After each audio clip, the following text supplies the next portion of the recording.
Hi, friends. Welcome back to Occultists Anonymous and our Mage the Awakening Chronicle Into the West. Podcast, guys. Sorry, you just heard that twice. Sponsored by Roll20, The Onyx Path, and viewers like you. Thank you very much to our patrons who support us monetarily. Also, those who like, comment, subscribe, all that kind of stuff. All that engagement, it helps spread the show out. It's free to you, unless you're subscribing on Twitch, in which case it may cost you money. Unless you're using Amazon Prime and just stealing money from Jeff Bezos, you do you, right? Yeah, so thank you, however you support and share and show it to your friends. It's very cool that you're helping us out, however you can. A special shout out. I'm totally stalling, but Patreon is not. Okay, there we go. Sort by alphabet. Okay. Thank you to Adele, Al, Alexander, Andrew, Angfalleth, Ars Magica, Bernie, Buck, Chandra Magic, Chris, Chronicles of Dorkiness, and we love it that way, Clara, Doggo DeLune, Emil, Funzusu Raleigh, George, Jack, James, Jenny, John Jacob Jingleheimer Schmidt, John, Josh, Julian, Cat Feathers, Crazy Man 1772, Michael, Milo V3, Ms. Grumpy, Moist Voice, Moku, Mozart D Minor, Noba, Perry Puppeteer, Resident of the Commonwealth, Ralphio, Shexara, Terran, that Thyrsis with the thigh highs, Thomas, Usosama, Vortex, Falcon, and Zoltan. Who stole my screen name? Excellent. Yeah. You have to figure that out in Discord. Man, I love you all. You're terrific. And a pain in the rear. When we last left the coven, they had started on their wacky, wonderful journey following a journal full of high speech. Mm-hmm. It seemed to give directions towards some kind of gateway or entrance to new knowledge, and if nothing else, it was a curiosity that they were pretty dead set after a year of having it in following. The first leg of the journey, I guess, sent them a day's journey from home, during which they were to keep an eye out for what they knew, what they didn't know, catalog it, talk about it, and at the end of that leg, they were visited by a ghostly aberration, far more than a normal ghost, who wanted to take mana and willpower from them, and things got a little bit heated between them and the ghost, and then a little bit amongst the coven itself. And then everybody kind of settled, and there's some words, and then everybody just kind of went their own ways. Was there... Oh, Ralph, I think you mentioned that there was something that you had done that night before? Yes, absolutely. So, Legba's pretty invested in understanding, and the first day was about the difference between understanding and ignorance, how you can cross that gap, at least in his mind. So he had decided on recording his insights over the course of the journey. Fortunately, he was able to achieve the first dot in prime before the journey began. And so as he retires for the evening, he enters his Oneros, and he tries to replicate something like the journal, right? He starts off a page with the first quote or the first lesson for that day, and then he thinks to himself and considers whether or not he could imbue this with magic, whether he could make this a magical construct in a way. Sure. Thinks, what is this? What's the nature of that journal before? When at first he thought of it as just text. What is a journal? It's a journey, right? There's a significance to things that are imbued with the speech. And so he writes his own journal in high speech on his own insights, what he's learned for the day. And so this is like creating a grimoire in his mind. Gotcha. Which won't yet have any rotes. Right, I was going to say, not that he has any rotes yet. Yeah. That was going to be my question. Yeah, he doesn't have any rotes. Yeah. But the point is that it is a construct that could receive it. Right. So. Gotcha. So not actually committing the spell or anything, but creating that mental framework for it, basically. Yeah, I mean, technically you can create a grimoire before you put the rotes in there. So, right? Because I understand there's no purpose, but in his mind, he's trying to enforce his will such that this is the beginning of something important to him. Sure. So, I'd be totally okay with committing the mana now and creating a lasting oniric grimoire, if you'd like. I gotcha. No, I think we'll hold off because, I mean, it is just 1 mana, and so at the end of the day, it's just, we're going to check that off because there's no withstand. But yeah, we'll just wait. I like the idea of, this being, and that's what I was trying to get to. This is the first step in the experiment of how to make a grimoire and stuff like that. I don't think there's, I mean, well, I guess it would cost you 2 mana for the lasting, but yeah, that's right. Cool. Otherwise, was there anything else people were doing that night other than Craig? There's insights, but that's it. So cool. So we cut to that night. Theo, in a. Well, I mean, do you want to describe the surroundings? So Theo has just stalked off into the dark to find a space where she can't see the camp. Hopefully out of earshot and stuff like that. But she's going to be making a lot of noise. And just like she's picking up energy as she's marching away and just sort of letting the emotions kind of take control. And then at one point she just sort of stops and just raises up her hands and goes, and like tears a rent into the prairie. And just moving earth around and ripping the prairie up and stuff using a shaping spell over and over as a way to work out her frustrations. And so afterwards, well plowed, well turned earth, and it's like, yep, it's all set for seeding. Anytime anybody wants to come by, it's just been churned up. You grew so many rodents' burrows. Yep. But and once she's burned off her immediate frustration, just kind of sit in the dark for a little bit and think about what happened. Sure. Eventually, probably after a couple hours, she'll come back. Gotcha. So yeah, well into evening when she comes back, and at which point, imagine most people have kind of made their way to bed. I imagine very D&D style. It's like, yeah, we're gonna keep a watch just because we are out in the middle of nowhere. Somebody needs to keep the fire going a little bit and just be aware of what's going around or what's going on. Because even though, like, for instance, I almost said Ralph. Cloak has the ability to not be surprised, has to remain awake for that, which can be a little bit difficult. Did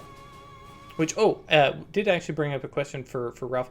When you sleep, I imagine you actually step out of the astral for that time? I don't think so. Okay. It's a bodily thing, right? Well, I'm thinking about, like, literally resting the mind aspect of stuff.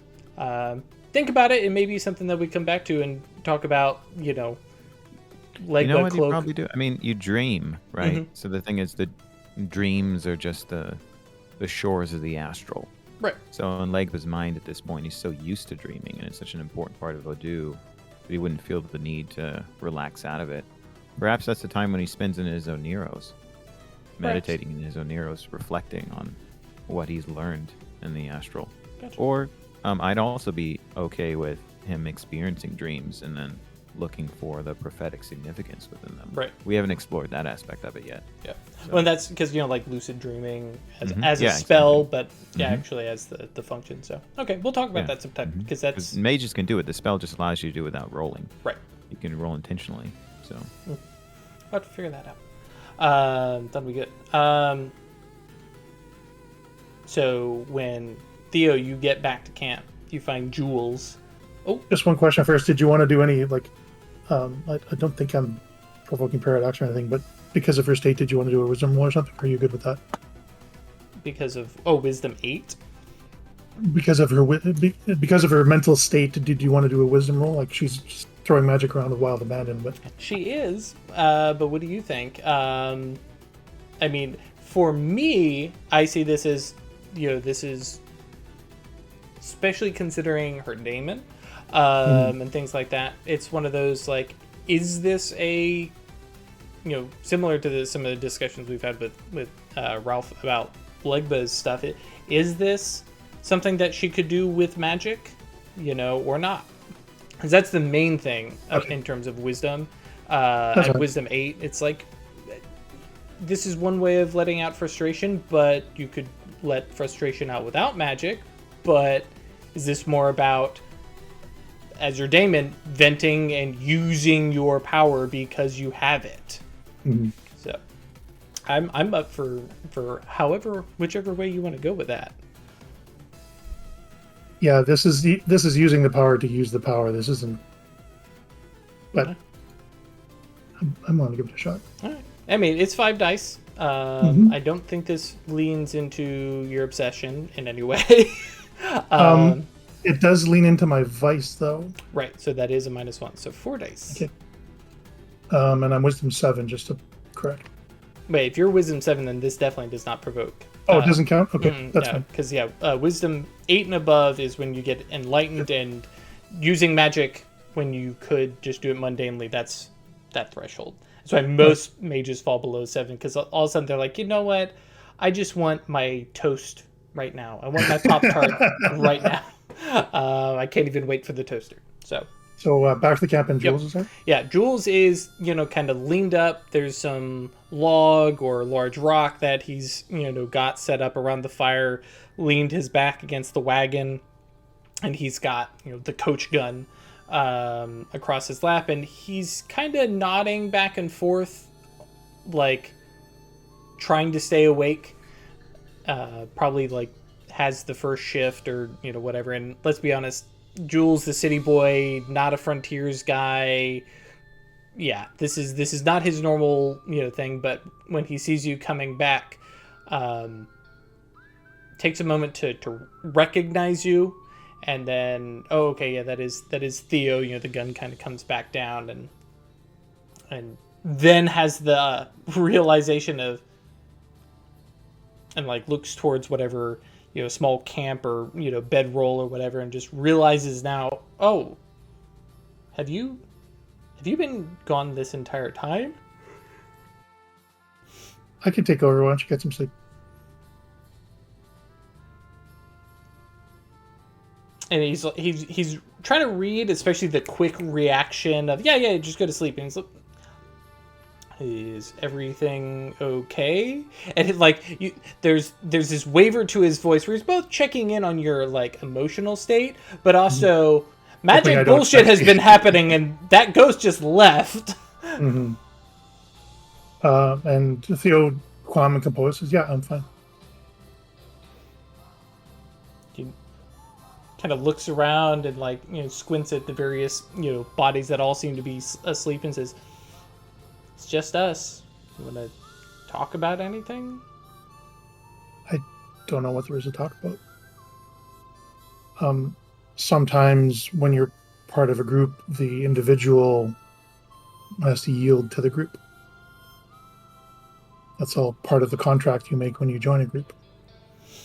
And immediately he's like, "Oh, I'm not getting into that conversation at all." But he nods. He goes, "Okay, but the individual has a voice, and we can discuss that. And it's the whole democracy thing.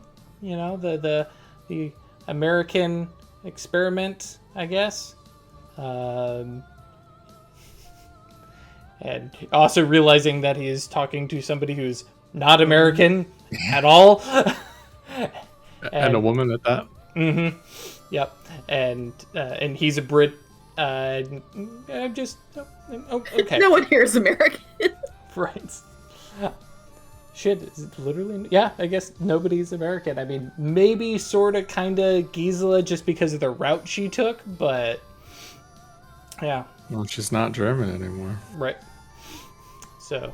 American in the idealistic melting pot way of we aren't, but we all are. Right.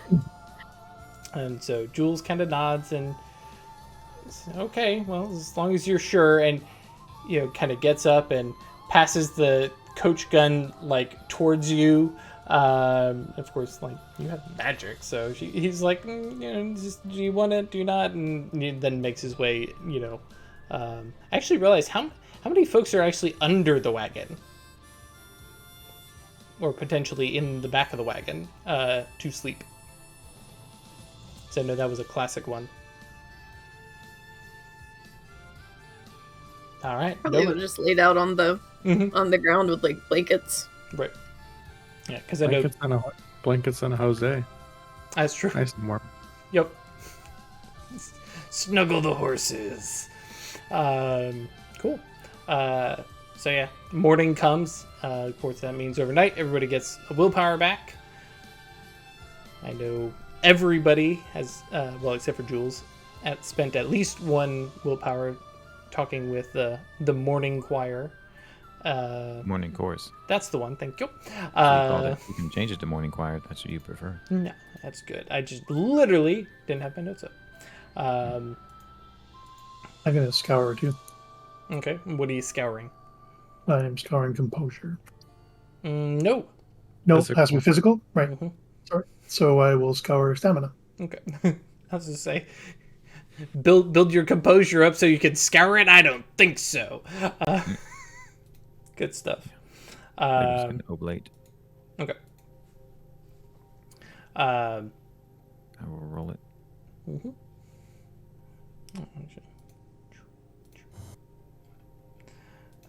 The Cool. Morning, passes. Well, evening passes into morning. I like the idea that Jules is the one making breakfast, but then I also realize I'm turning him into Titus, so I can't do that. Actually, does anybody have a penchant for cooking, or likes to? Okay. So yeah, Theo is making breakfast. People are going through their morning oblations, literally and metaphysically, and you guys start to head out, or? I'm deferring to Theo. Like, does it say? What does the book say? So Theo goes and grabs her notes, and then you see her like flip back and forth a couple times between her notes and the actual journal. And then she flips back and forth through the journal a couple times. There's a new page here. What? What? In your book or No, the book? in the book. It's a mostly blank page. And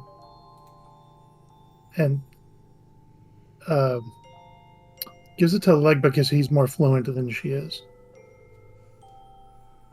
Okay. He takes it. And I'll just give you the translation if that's all right. Mm-hmm. Sure. That's She watches and schemes. She studies your thoughts, your designs, your reactions. She is a snake. She is the fox among sheep. And that's all the page says. She watches and schemes. I'm going to copy paste this into Roll20 so everybody has it. Yeah. Is it written in the same writing? It is in Greek, and it is in high speech. I mean, like, same handwriting. Mm-hmm. Yep. Aside from that, the directions from here are greet the rising sun and follow it till it sets thrice. Once for your past and foundation, once for your vibrant present and thirst for truth, and once for your inevitable end, and what you leave for others. Transition from the ignorance of the past to the awakened will workers that you are. Along your travel, place a monument, an effigy, a symbol. That's where the page is. Of what you are leaving behind. Leave it behind and do not look back. It is no longer needed. you have risen above it. Now, when you say greet the rising sun and follow it till it sets, Thrice. sure. You go on east or west? It moves, yeah. Greet the rising sun. And follow Okay. it until it sets. Mm-hmm. What the rising sun rises in the east, I think you just go east for 3 days.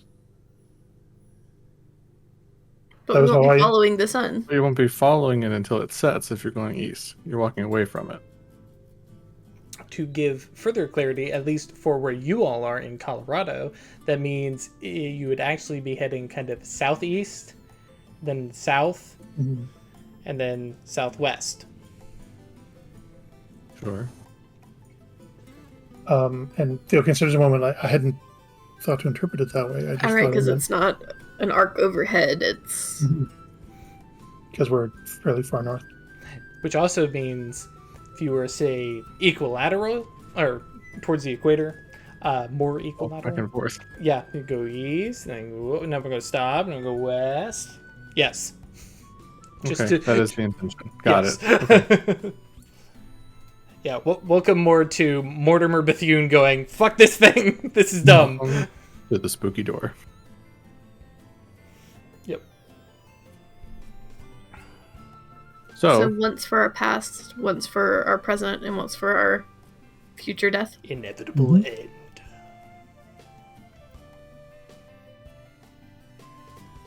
And Yep. I don't know if we each make an effigy or we make one combined. It seems like it should be personal if it's what you have left behind, because that's going to be different for all of us.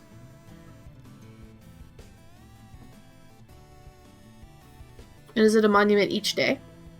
For each? I will go ahead and let you guys Stage? know that it's just the one. Somewhere in those 3 days. Okay, just leave a monument. But yeah, Jules. So then- this go ahead. woman, she, is this to be our next challenge or our hostess?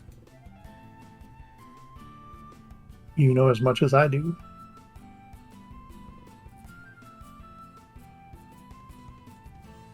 Have we already messed up this for today? How high is the sun? I mean, I imagine you guys are getting up, a little bit, once dawn starts to happen, sun Legba starts to gets up come up before over the it, so- mountains. I have a feeling it's more about the effort than the exact precision. That's kind of my thought too.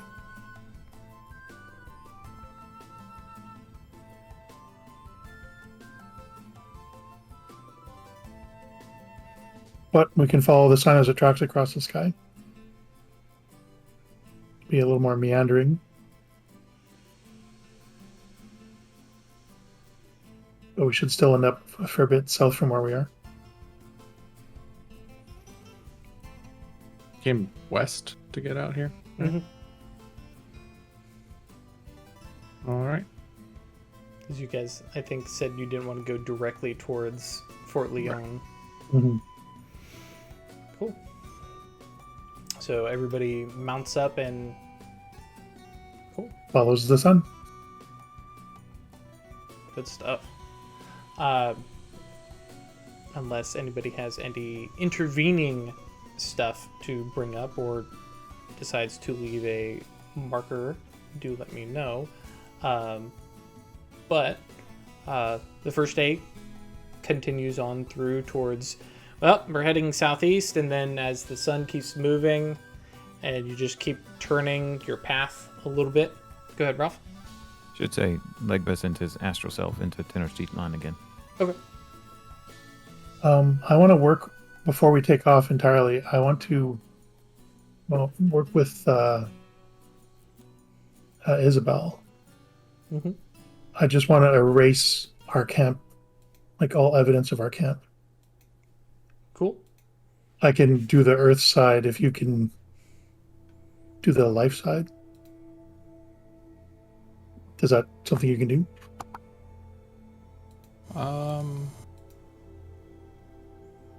You mean like regrowing grass? Yeah, because it's all going to be tamped down and stuff from where Dragon was and where we were sleeping, and there'll be a fire pit and stuff like that. Sure. Yeah, I'm good with that being a Gnosis plus life kind of thing, because that's straight up the, like, oh, you grow X number of rose bush example that they have. Same thing for Craig, doing just Gnosis plus, yeah. Gnosis plus matter. Not for me. Yeah, so it's like, yeah, which actually makes for a weird combination of like, yeah, there's, you know, clear like spots where a fire had been dug, but it's grown back up, and there's, you know, grass over things, and it's just It like, looked like it was a longer time ago than it was. oh, actually, yeah, it probably does. Yeah, somebody once made camp here, but, you know, it's been a while. I like that. being a little paranoid, are we, Craig? But just considering who we're traveling with and the fact that there's a very curious person that we left behind in Purgatory Bluff, I just want to Gotcha. Cool. don't leave a trail of breadcrumbs for them to follow. Did Theo stay up all night? Just for whatever Jules' watch was. Yeah, imagine there was some arrangement beforehand, especially like, you know, once sun had set. Word. Okay. But yeah, so you guys head out, and like I said, start that eastward, then south, then southwest. Legba is greeted in Tenochtitlan as Legba, and you find that the space that you had set aside for you still remains there. It's only been a day since you left there anyways. And there's a acknowledgement that you are back, but you definitely have the feel of Legba stepping into a place and into a role now within that specific realm of the Temenos. Fantastic. Slowly becoming part of the ship, part of the crew, part of the ship. Mm-hmm. What was the other thing? Oh, so on the wagon, Rilla kind of, because on the wagon it's, yeah, Rilla, Theo, Gisela, and Jules. No, not Jules. And Cloak. Cloak, right. Like that, yeah. Yeah, because Jules and Isabel are riding. Rilla kind of leans over towards Gisela and says, so I didn't get a good look, but what was that spell? Actually, I think she still has it on her. I haven't released it. Okay, yeah. So in that case, yeah. Minor retcon. So she looks and kind of like makes a gesture at the general vicinity and where this big Gisela supernal symbol is sitting over her head, kind of thing. She goes, what gives? Or actually, I think more appropriately, Rilla says, is there something you were protecting me from? But just me? And like kind of looks over at Theo and Cloak and goes, like, you know. I think you're the one most at risk. And I don't know what... I didn't know what we were dealing with. And I needed it to work quickly. So it only covered you. Would you like me to undo it? Because there are... I mean, you have a destiny. And there are people who would want to take advantage of that and use you. And we are out of town. I think you mentioning that you're out of town, that's when it kind of clicks and she goes, oh. Okay. Yeah. So I just kind of wanted to make that harder for them if they were to try. Okay. Your life and your choices should be your own. That's okay. That's fair. Just okay. Just it felt a little singled out. So I mean, it makes sense. Yeah, I was. Yeah. But how do you deal with this whole destiny thing? Like, I know yours isn't to be used and manipulated, I guess, the way I'm destined to, but... Well, we don't really know what you're destined... Well, it's vague, right? Change the world? Yeah, but, I mean, the Diamond Order made it pretty clear that it was gonna ruin the world, or... She kind of sits back a little bit and goes, I guess it might ruin their world. Maybe. God, those guys are assholes. You're meant to shake things up. That's, yeah, I'm okay with that part. But, yeah, I guess this gets into that whole wisdom discussion. And, of course, I should bring up, Theo and Cloak are definitely, like, within earshot for any of this, so... But it's just, maybe I should lean into it more. I mean, now that we're out of town and, like, see what it is I can shake up. Yeah, I've thought about going back to England and, having a stern conversation with the Royal Society or something like that. That does sound satisfying. Mm-hmm. Like, just, show up and just drop some new discovery that I totally wouldn't have made up all by my magical self. And just, yeah. Put them in their place. Yeah. Would you come with me? And, like, looking from, like, Gisela and then over to Theo and then back over to Cloak and going... Oh, yes. Before the words are even spread out throughout the wagon, Theo says, if you want us. Yeah. What about you, Ungan Cloak? Legba? Do you want to... I am not Legba right now. You can call me Cloak. Go thumb our nose at a bunch of old white scientists? Philosophers? That seems infantile. A little bit. What do you hope to accomplish in doing so? What's the polite way of saying this? Taking them down a peg? Ooh, teach them humility. There's more to the world than they think. And the way they do things. I doubt that will be a lasting lesson. Some of them may already know. It is true that the gap between ignorance and understanding is traversed by humility. However, it is something that must be chosen. It is not something you can deliver to another through a stern rebuke or an expression of censure or judgment. Don't know that I agree with that. I mean, it's a lesson. Yeah. I know they're Cloak probably... turns to Gisela and says, I will repeat the words you are so fond of saying to me. You are entitled to think that.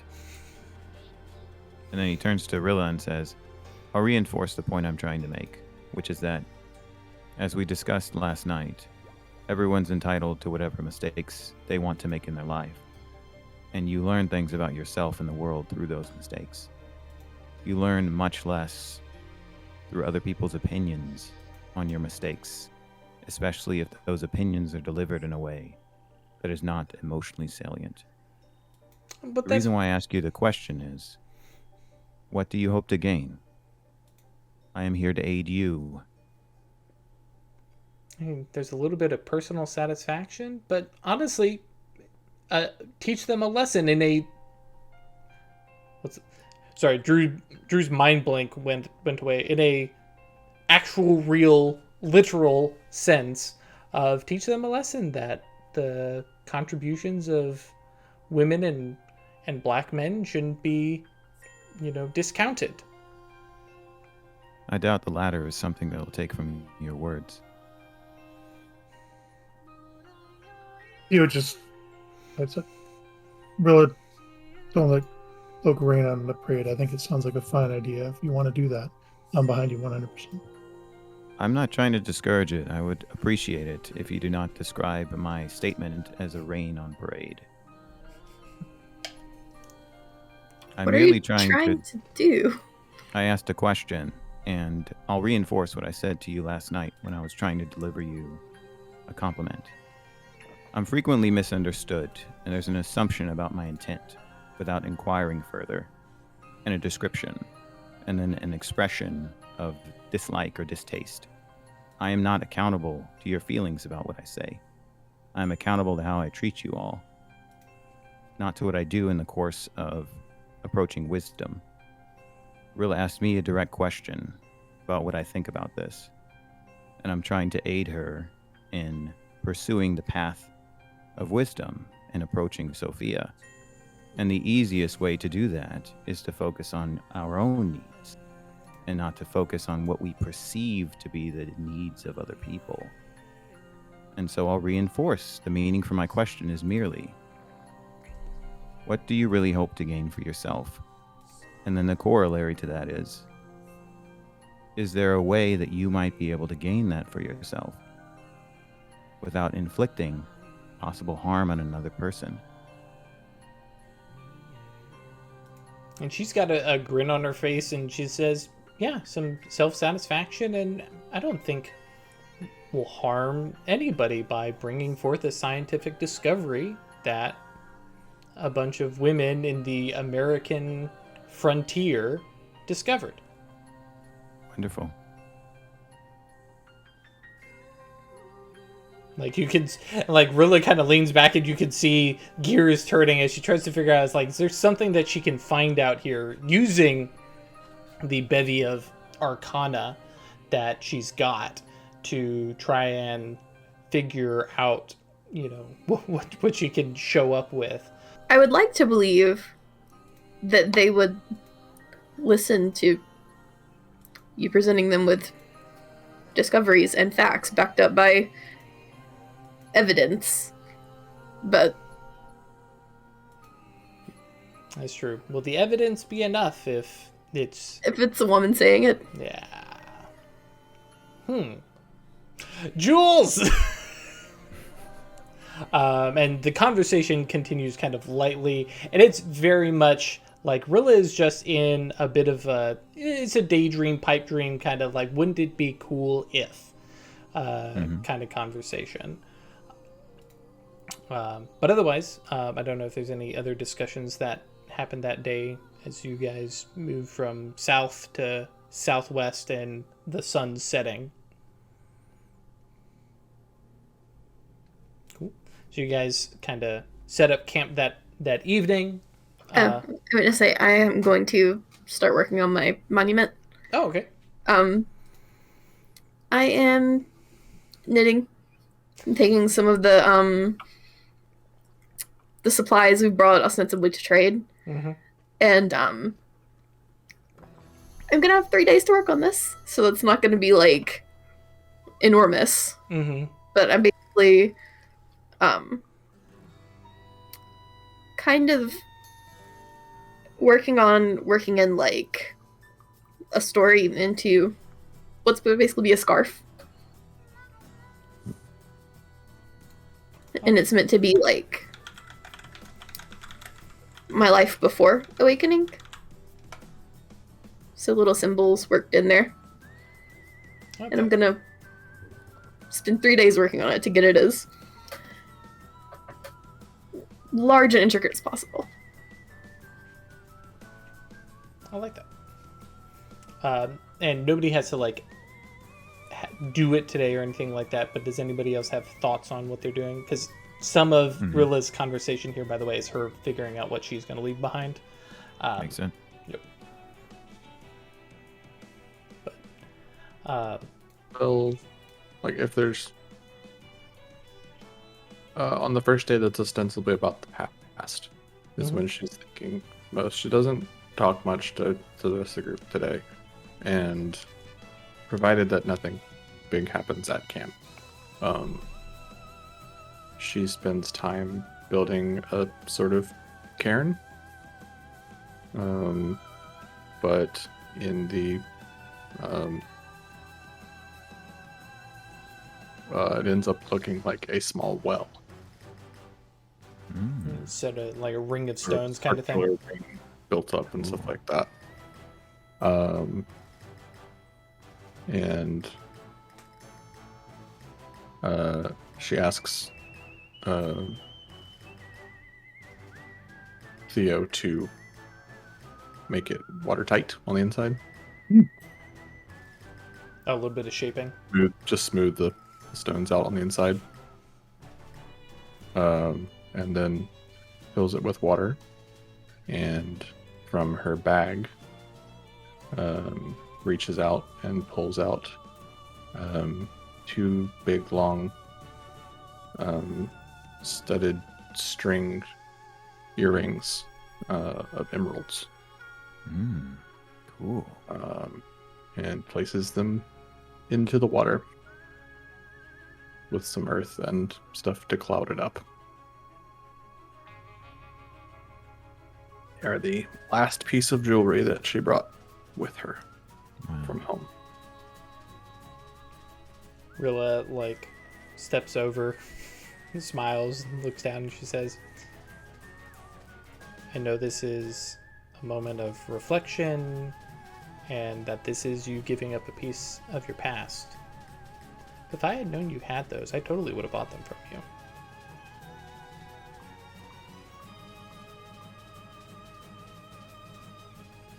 They're the only ones I couldn't bring myself to sell. Is there something special about them? Oh, the usual sort of thing from the aristocracy. Somebody's grandmother passed them down. Family jewels. Yeah.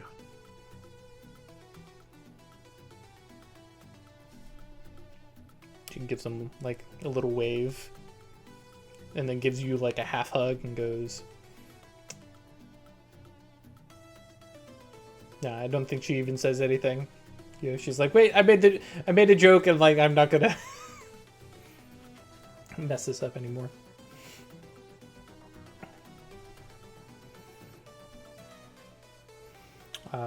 Anything from and it's absolutely okay if you guys characters end up like delaying or anything like that while they're thinking, but anything from Theo or Cloak on that first day's journey? Oh, you know what? I should have said something. Go ahead, Greg. I'll wait. Theo's going to be spending the evening, probably into the night, crafting a headstone. Cool. And there will be 4 names that appear on that headstone. Theodosia Molina, Phologia Molina, Jonathan Stokes, and Luca Stokes. And she'll set it up as a marker, as if we're marking a grave. Yeah.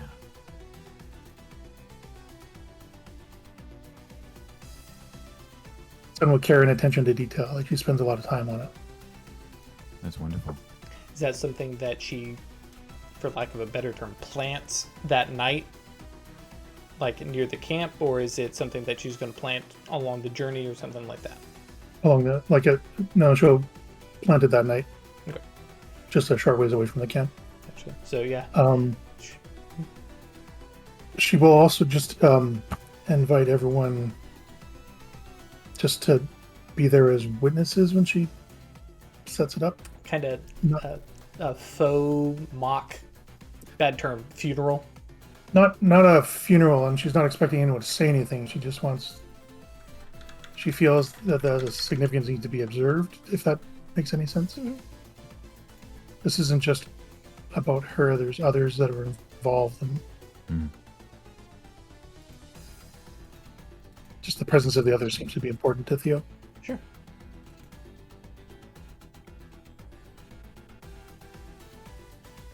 That's wonderful. I don't know if you had something. Yes. In the morning, right? Having read that in the journal, right? Cloak is holding his son in a kind of like reverent position. So throughout the day, it's in his hands. As opposed to, because I imagine there's a belt loop or something that it sits. Yeah, where he carries it. Exactly. But yeah, he's holding it like he would hold if his hands were full of water. So there's definitely some symbolic significance to him holding it that way. But as if he was sort of in the same way he was first given it, which isn't not something that necessarily the other members of the coven would have witnessed, right? They can probably derive the significance from his posture, at least the posture of his hands. So I think, well, and that's during the journey. Okay. Cool. yeah, so he's doing that the whole day, right?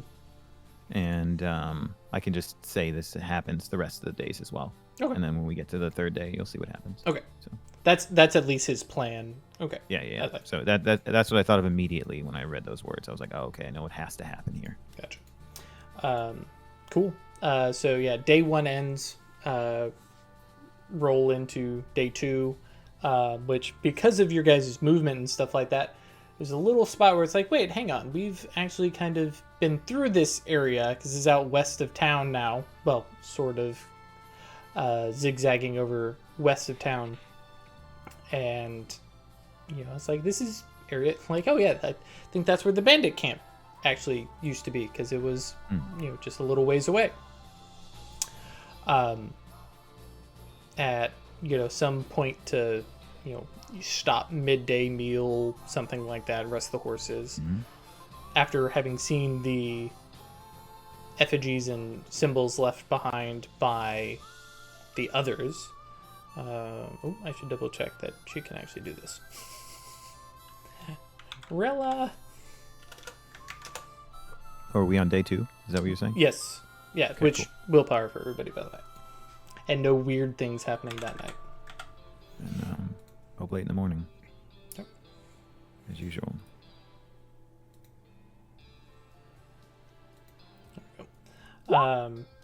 Cool.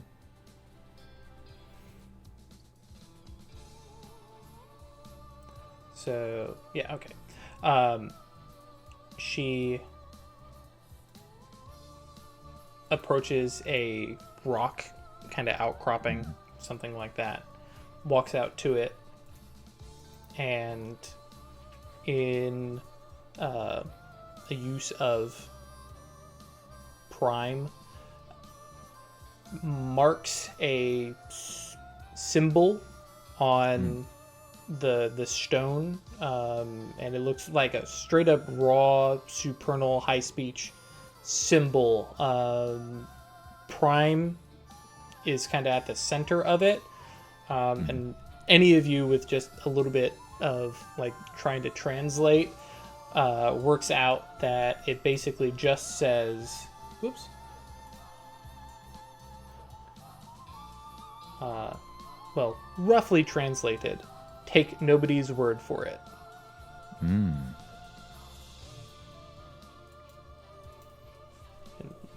Jules watching this looks at it, and everybody else's heads are nodding, and he looks over at Cloak and goes, what's that say? Says, take no one's, or no, he would say, the literal translation is less important than what it should mean to you. Which is that you need to understand things from your own perspective and your own experience. If you'd like to explore that in more detail, we can. Yeah, especially in the journal, and now this. Wait, hang on. Translate. What does it actually say? Like, direct translation. Its direct translation is take no one's word for it. and he speaks in Latin. I'm going to butcher it, but nullius in verba? Looks back over at Rilla and says, "You're not going back." And she just gives him like a cheeky little smirk. Okay. And like getting back with the horses and stuff like that. He does explain that's the motto of the Royal Society in Latin. Take nobody's word for it. Like, okay. Like, follows Rilla, and there is the gentle, playful sibling, harassment of, oh, now you're a frontierswoman. Are you going to be an American? You're going to find some cowboy, because the like ongoing, frontiersman, Wild West romance is still one of her had been. Nobody's checked in on her aspirations recently, but definitely had been one of those things that a year ago, like even Jules knew about. So, but yeah, so that's a big supernal rune that, similar to when somebody goes by that good campfire spot and a good camping spot, it's like, wait, there's this weird little well thing and a tombstone. Maybe we don't stay here. maybe not. Whatever happened here, let's just not. But it's a little bit after that break and lunch, effectively, as you guys are heading south, that the plume, for lack of a better term, of dust is kind of visible out in the distance. And I mean, you guys are putting up a bit of dust and some just from between the two horses plus the wagon dragging along, and you can see them from well off. I want to make sure I've got the right one. A small patrol, a group, whatever you want to call it, of men on horses is visible in the distance. Initial, spotting them from a distance, they're all wearing the same jacket, coat. Very, very uniform kind of look to them. See very tall, kind of forward-leaning caps. And there's a little bit of a bugle horn sound, and they move from just kind of crossing out through the Great Plains, right? And they shift and turn towards you all. Not surprised.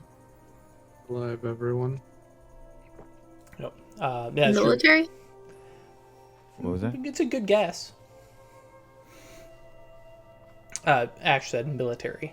Oh. As they get closer, you can definitely recognize, especially compared to the bandits who had mismatched attire, and some of them did have a more military demeanor. These folks look kind of cleaned up, and as they get closer, there's a bit of a wider spread, and you can see, count. Hang on. Yeah, 12 of these men on horses, and there's a couple shouts, another little bugle sound, and they start to kind of surround, not really surround in the Fan out. Thank you, that's the term, yes.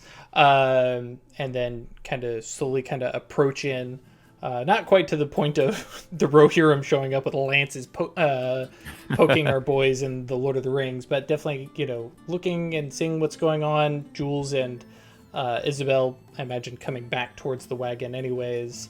How many are there? 12. And as they get in...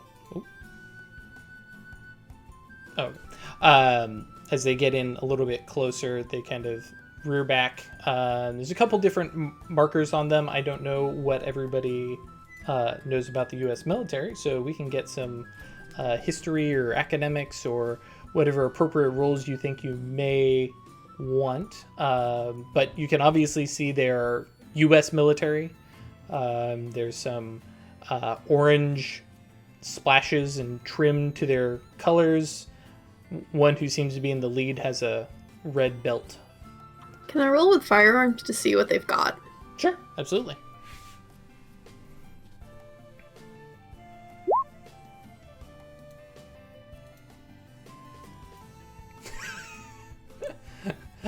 Chris, I appreciate you so much. It's like, whatever this shit is going to be, I'm just be ready. Okay, so firearms. Yeah, Gisela, you can recognize that these men have, well, one of the obvious things, especially as they all get in, is that you can see they all have sabers, pistols, and shorter rifles. I don't know that she would necessarily know the term, but they're carbines. So they're not the long rifles, but a little bit more short. Like a saddle holster kind of thing? Yeah, I think they'd be yeah. They are designed for long range, but it's not a on horseback kind of thing. You'd use their pistols for that, which of course, because of our futzing with bullets and stuff like that, yeah, these guys actually have revolvers and probably a Smith and oh man, I can't remember what it was. Winchester. Yeah. Anyways, but as they kind of pull up and they direct their attention to Jules. And, whoops, I have my notes. Sorry. There we go. The man in charge kind of seeing that nobody's, like, I imagine, we've got whoever's sitting in the passenger seat has the coach gun, shotgun kind of there. But otherwise, nobody seems to be pointing weapons back at them or anything like that. And the guy in the lead looks over at Jules and says, Sergeant Leo Waltz, 1st Dragoons, who are all of you? As he's like starting to recognize, like, there's 2 guys, one of them's black, the rest are all women. You're not on a track, you're heading away from any form of civilization. Yeah. And Jules is like, well, I'm Jules, this is Isabel, Sheriff Isabel, because he's starting to, I was like, well, town's just up that way, and kind of quickly goes around introducing everybody by first name. Okay. Well, May we help you, gentlemen? Just looking around. Of note, his attention seems kind of fixated on Isabel and Theo, and kind of watching, and says, if y'all don't mind, just gonna take a look at what you're carrying. Where are you all headed? Eventually. We're going trading. Fort Leon. We're on a journey. Going the wrong direction for Fort Leon. I said eventually.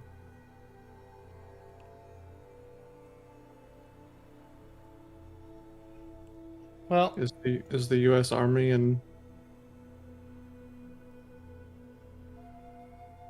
the regular stance of looking through people's belongings?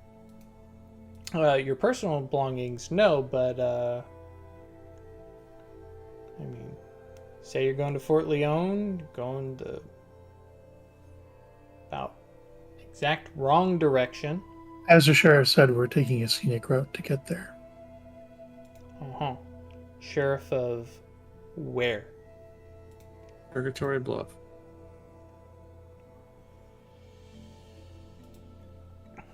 Corporal, you ever heard of a Purgatory Bluff? And another gentleman with a much more, first guy has a more studied accent, while the other has a far more rural accent. Says, I think there's some mining town by that name around here, but don't know that they do a lot of overland trade. We don't. This is an experiment.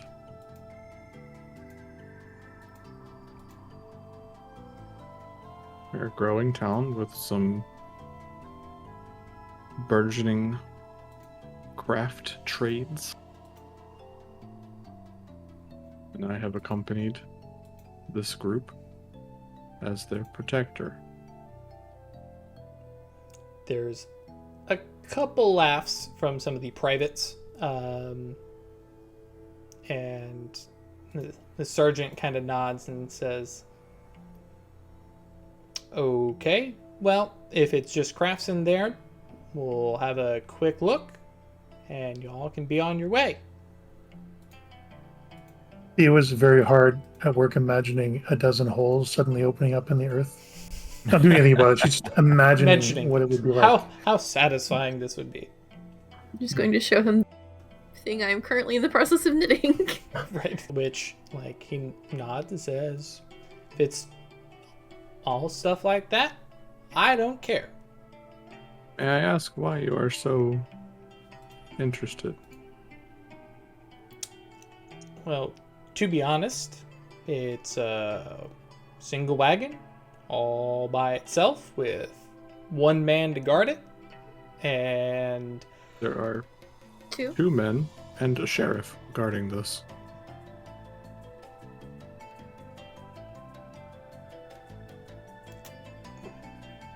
right you are, ma'am. Regardless, that seems a bit of a small group. We're a small town. Do you mean to test our abilities to protect ourselves, sir?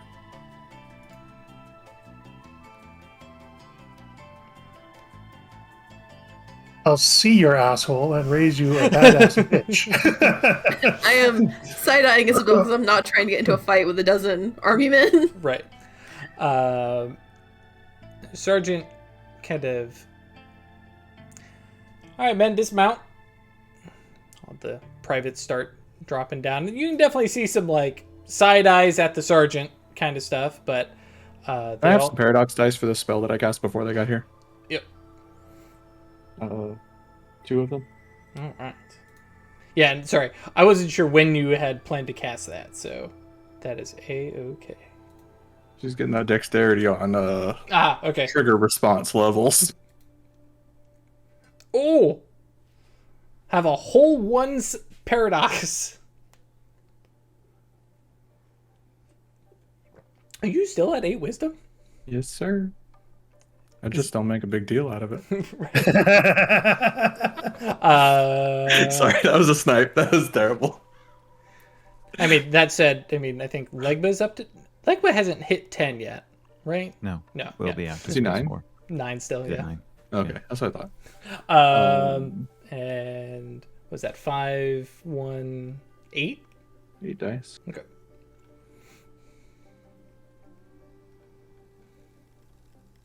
Cool. Shy. Yep. There we go. So that bumps, because it's potency spell, right? No, duration spell. Durations. Right. So bumps your dex up by 3. Mm-hmm. Cool. All the way to 6. Oh, did you spend the mana for the... I did. But yes, the men, dismount, and nobody brings a rifle up, but for your purposes, these are dragoons, so they are not... they can fight on horseback, but the whole point is they ride to where they need to stand, get off the horses, fire like riflemen, then get back on the horses and move on. But yeah, and hence the fanning out thing. But yeah, after that order... Isabel gets between them and the back of the wagon.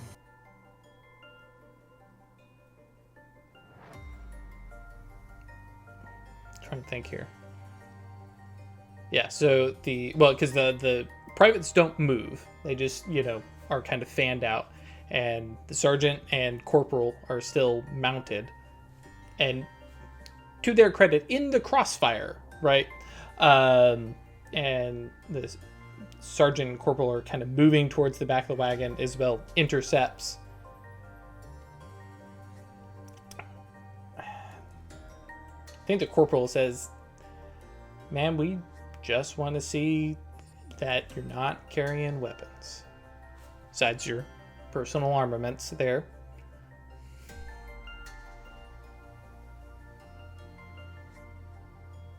We are not.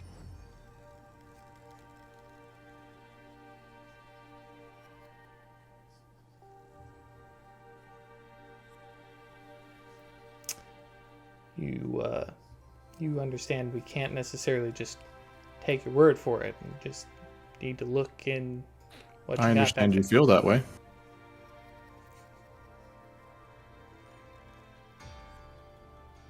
And Corporal kind of shifts back a little bit and see his hand moving to his revolver, not drawing or anything like that, but just, setting and goes, I do not understand your hesitation and unwillingness to cooperate. I don't appreciate or understand the reason why a squadron of men have surrounded my friends and I. And I do not wish you to get inside of our wagon.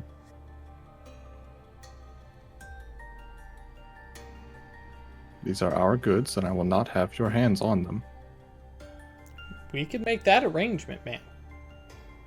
Do you want to bring them out and show? There is a war just a few weeks, well, how far? A few days south of here. And you're concerned that we're smuggling weapons to your enemies. It is definitely possible. There have been multiple thefts out of Fort Leon and Fort Laramie. You all are headed south, away from Fort Leon.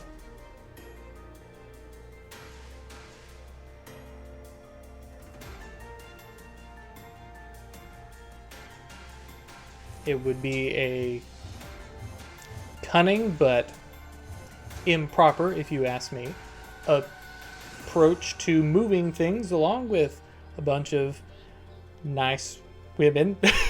And we just need to know. Then we will disappear, return back to our patrol, and leave you unbothered.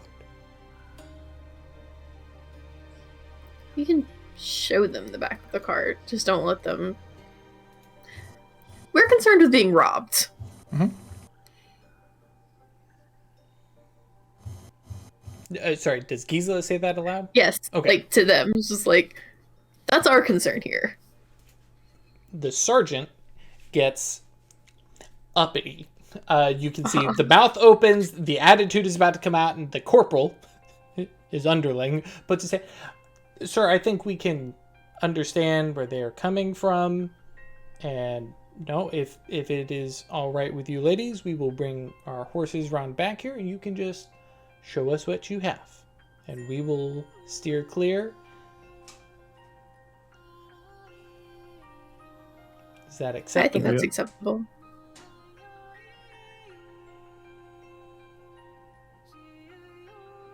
Okay. Like, you can watch as the sergeant kind of like, okay, this worked, but then there's this look over to Jules, and the 100% the dude, why are you not backing me up? And Jules is just grinning. He's like, no, you don't know what you fucked up with. Nah, you're on your own. So, just Theo's totally prepared to throw down if that's where this went, but that little nod from Isabel, Theo heads to the back and just pulls out like a bolt of cloth. So they can see when they get there. Yeah, it's, because I'm imagining ye old classic covered wagon, pulling the back open, and Cloak is back there, and whoever else is riding in the back can just like open stuff, lift stuff, and the sergeant and corporal are both doing the initial inspection. What's in there? Okay, hey, lift that up, and leaning over. Eventually, the sergeant, you can get the vibe that he's like, "Yep, no, this isn't what's going on." Kind of pulls back and gets the privates back mounted up, and while the corporal finishes and Then the sergeant is talking under his breath to the privates, but as the corporal kind of leans in and says, "Thank you. I think that's everything." Watching the sergeant getting ready to leave, but mentions if you are all from Purgatory Bluff, just be aware that the U.S. Army has been robbed of considerable amount of armaments. And men. Men? And men. Oh yeah, that's also true. Though they were taken from closer to Mexico itself. But if you happen to see something, send word up to Fort Leon and Fort Laramie, and well, if you mention, sorry, my mouse, Corporal Thomas Armstrong, and I will see that the town of Purgatory Bluff is appropriately thanked if anything Very well. happens to come through your free and independent town. Like, he says that last part with a little significance. And what is your sergeant's name? That is Sergeant Leo Waltz. We're the part of the 1st U.S. Dragoons G Company. We Very are well. on maneuvers and patrol through the Nebraska Territory. Thank you, Corporal. You've Can been... I just look at them with mage side up, see if I notice anything at all? Cool. I'll Nothing. spend a mana to get prime as well. Okay. Yeah, nothing stands out on any of them as something magical or unusual. I imagine with Fate Sight definitely has some like, some of those threads get a little bit bloody and abruptly end, but not all of them, and not all of them on all of them. But it's like, yep, these guys will see combat at some point soonish.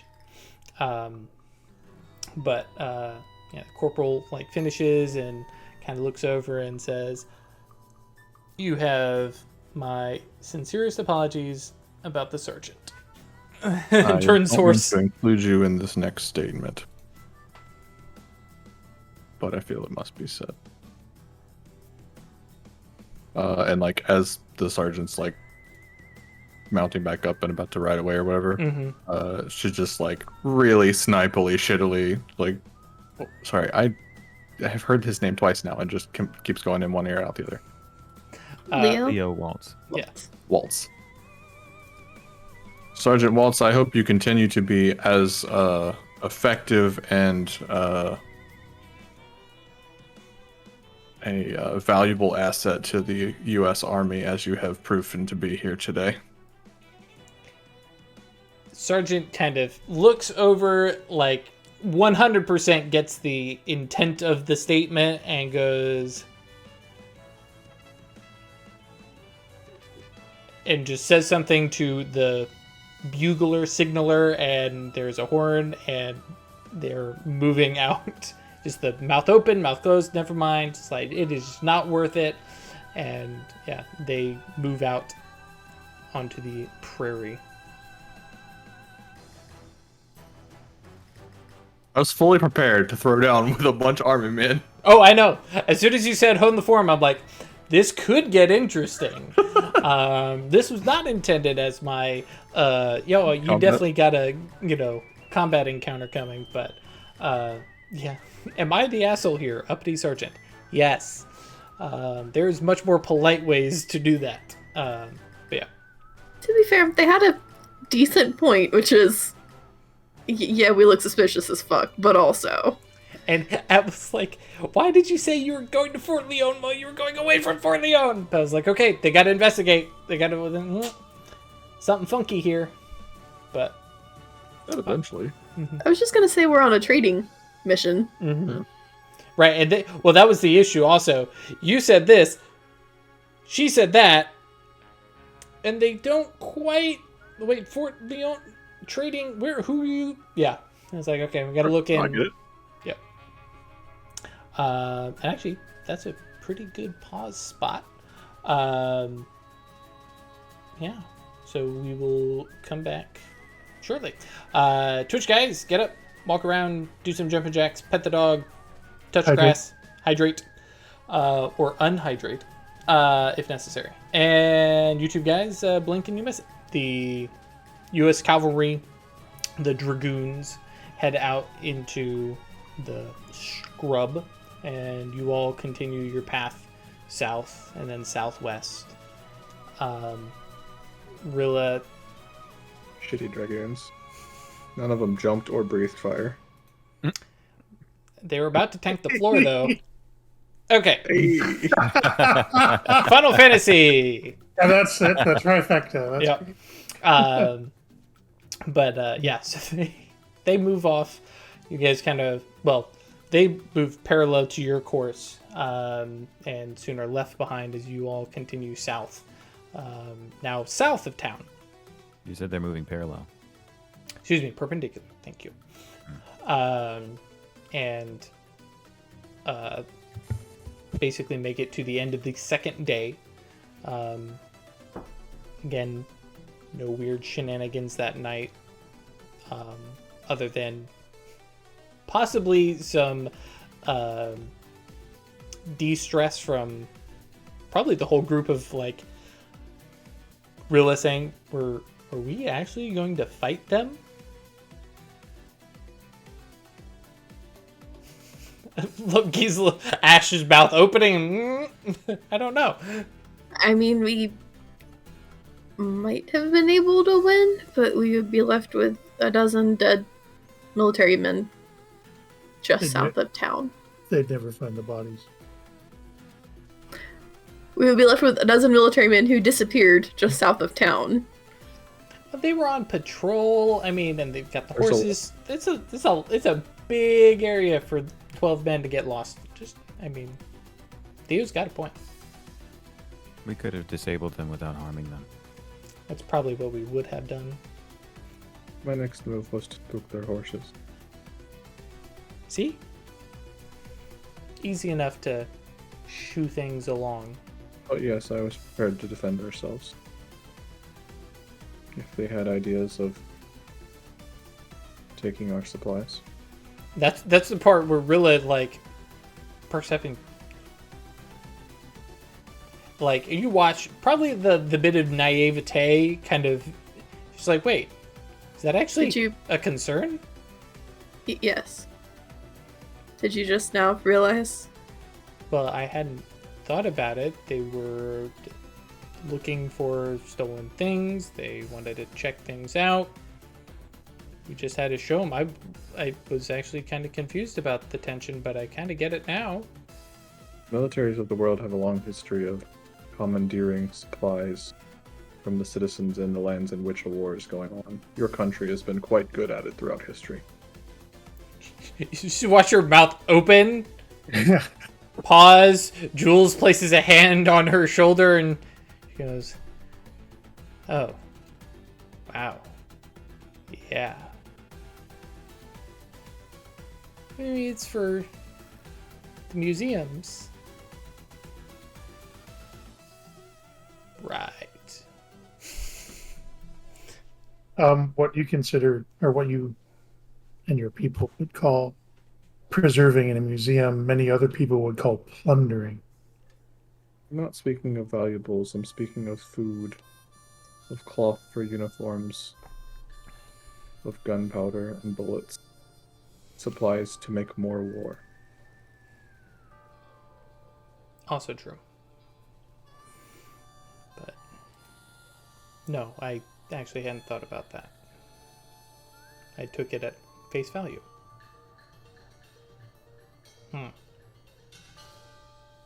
It's generally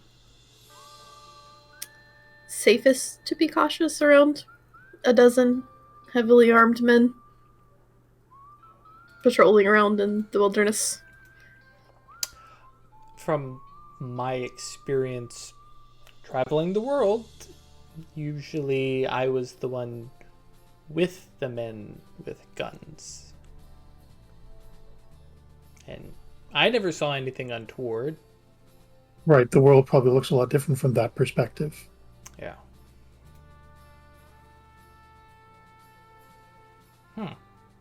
Before we make this any more real world than we... Well, Cloak was going to say one last thing. He's going to say, realize you reminded us all yesterday. Doesn't really matter what somebody tells you. Because nullius in verba. Yeah. So I left that behind. And actually, I think as she says that, and then she is Cloak still carrying the Asone, like, even here in the camp? Mm-hmm. Yeah. I think Rilla says that, and then has this, the wire's connected, looks down at the Asone, and then back up, and, like, eyes kind of wide. Cloak, are you planning on leaving that? I am. That's like the earrings was a big thing, I felt like, and the headstone was a big thing, but that's, for lack of a better term, that's power.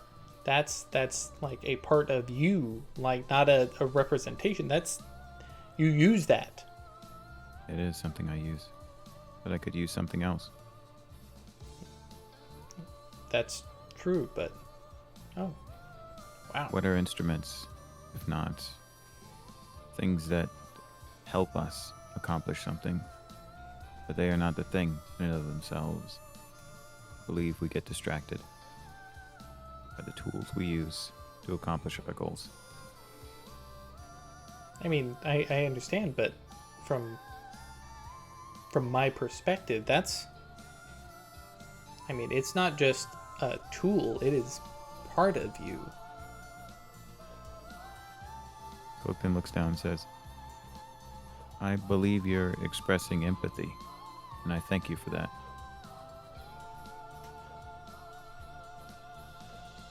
In truth, the part I'm leaving behind the most is not power or part of myself, but the last lingering part of someone who cared for me when most others didn't, because it was hard for me to care for them. But the journal tells us to leave behind the attachments of the past and move into our awakened selves. And I've learned that knowledge I've gained by becoming an Ugan and leading Les Enfants here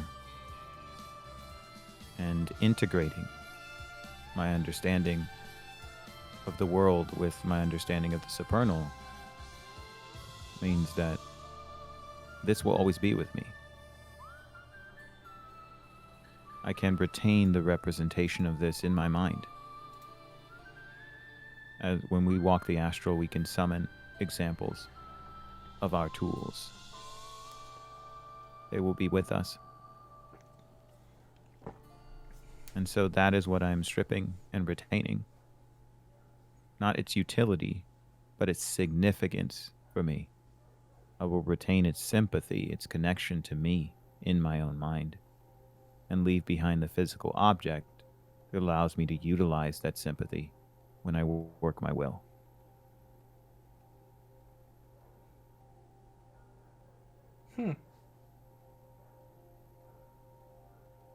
It's an interesting way to look at it.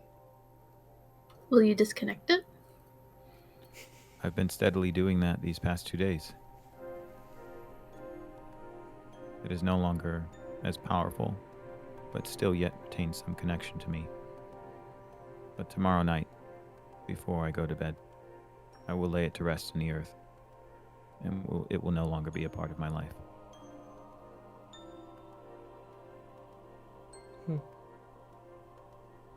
And then he looks at Gisela directly and says, the threads need to be unraveled, right? It's not just a binary connection. Correct. Kind of harkening back to the conversation they had before.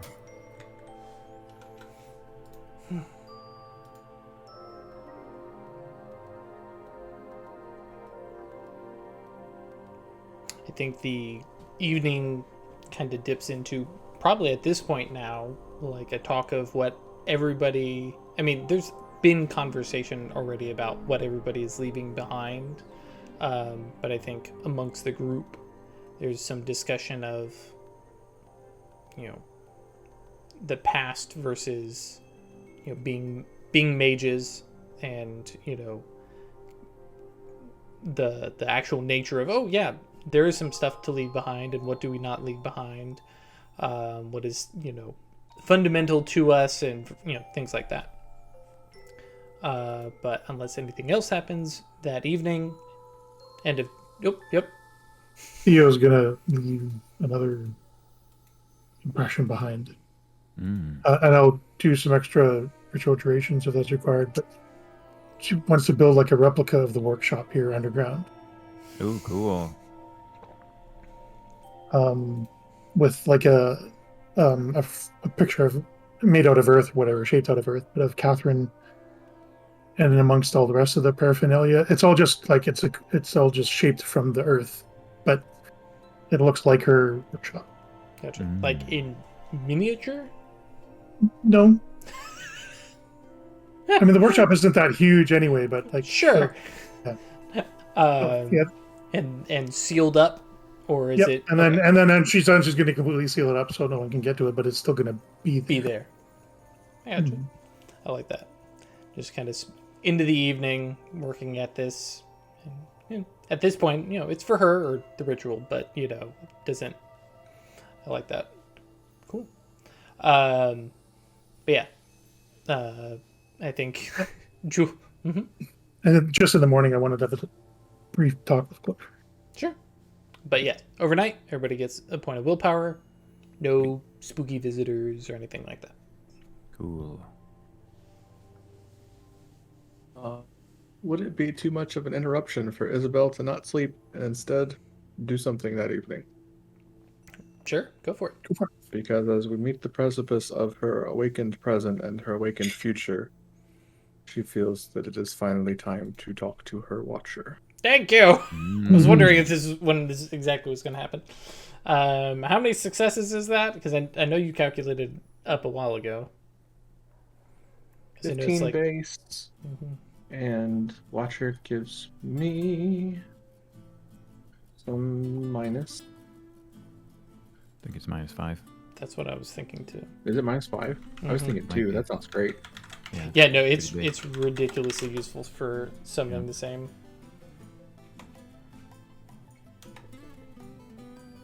Yeah, it's 5 base successes instead of 10. So yeah. So I only need 10. Spends just a little bit of time laying out a place of rest fitting for a great beast. Gotcha. Do you go well away from the group then? Yeah. Okay.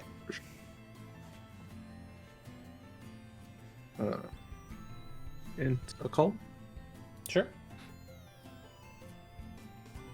Save you 1. Hey, 2 successes. There we go. All right. So I'm looking for 9. 9 dice. Or 9 successes.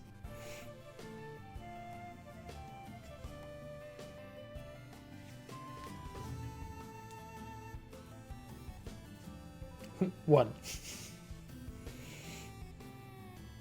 5. 6. 9. This is a friggin' roller coaster over here. All right. One more. That most of my what? Oh, you need 9. Never mind. Right. Cool. 9, yep. Sweet. Awesome. Yeah. Hell yeah. And I imagine with, did she perform the ritual with her mage sight up? And so I imagine watching this thing steadily flow closer and closer. And specifically, this thing has paced the area, passing over the space that you've set up for it, just pacing back and forth, steady, no change in its, self. And then as, tension builds and it steps through, it steps, and it's it's not a dog jumping on you to say hello, but more of the like chest to chest body slam of greeting. And just like there is assigning emotions to a supernal being is a bad idea because they do not think the way we do, but there is some like, I can now touch you familiarity, right? Body slam up against you, and then kind of patrols a circle around, and then just in a very familiar form that you've seen before, lays itself down, and just like there's no request, no question, nothing. It is happy in a companionable silence, but it's watching you, knowing like, hey, now that you've done this, you probably want something.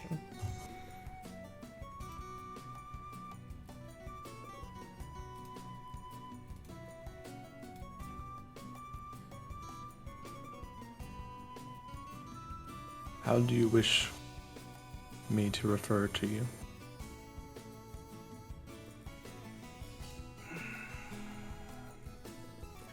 I am the one who strides the sky and walks among the clouds.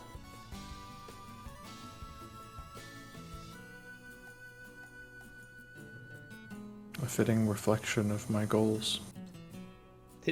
Its head nods, and there's a little bit of a doggy grin, and it nods and says, "Yes, I'm curious about you."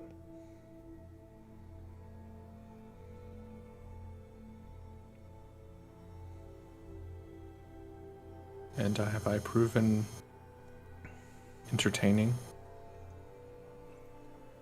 as of yet?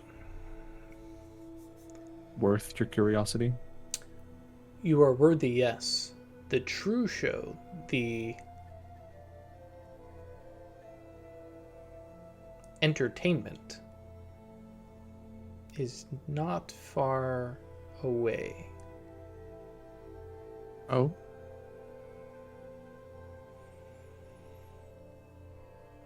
I have seen your futures.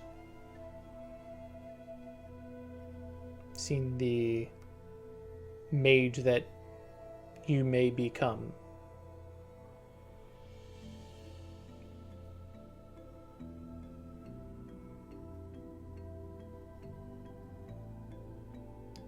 Seen the touch of others upon you in the past and the future that shape you into numerous variations, some drastically different than others. And it is interesting enough that I subject myself to the human flow of time to watch it happen. Out of character, is this a lifetime wolf? Yes. Hell yeah. That's cool. Interestingly enough, I was telling Ashley the other day that I'm thinking about getting some time magic. Cool. Gotta be able to dodge bullets. Sure. That's fair. what I care about. That's I don't fair. actually want to look at anything. I don't want to do any time magic. Just want to dodge bullets and throw spells really fast. Lifetime wolf equals win. Yes. It's got some other arcana, obviously, but yes, its primary factors are life and time. Well, your presence in my sight is a comfort. And I hope that when I too stride the skies,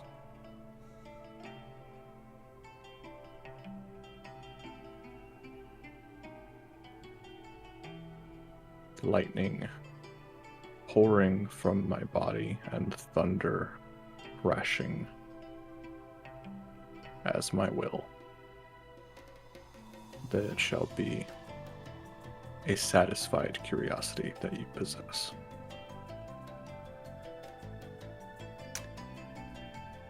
I will not be satisfied until I've seen your end. It is a-okay to take some Fenrir vibes from this guy. Yeah, for sure. I don't know that she knows any Right. Norse mythology to, start thinking about offering a hand or anything, but Don't do that either. But that was my last character. right. But no, it's just through conversation. It is definitely here. It has seen the story of Petrichor and its variations, and it's like, yeah, I'm gonna observe that shit. Sick. No pressure. Very well. You may rest here as long as you are comfortable. But Did you give him No. much time being comfortable? I know the den was ill prepared for a long stay. Might as well. Speak with the Acanthus. All of you need to learn to do this better. Mm.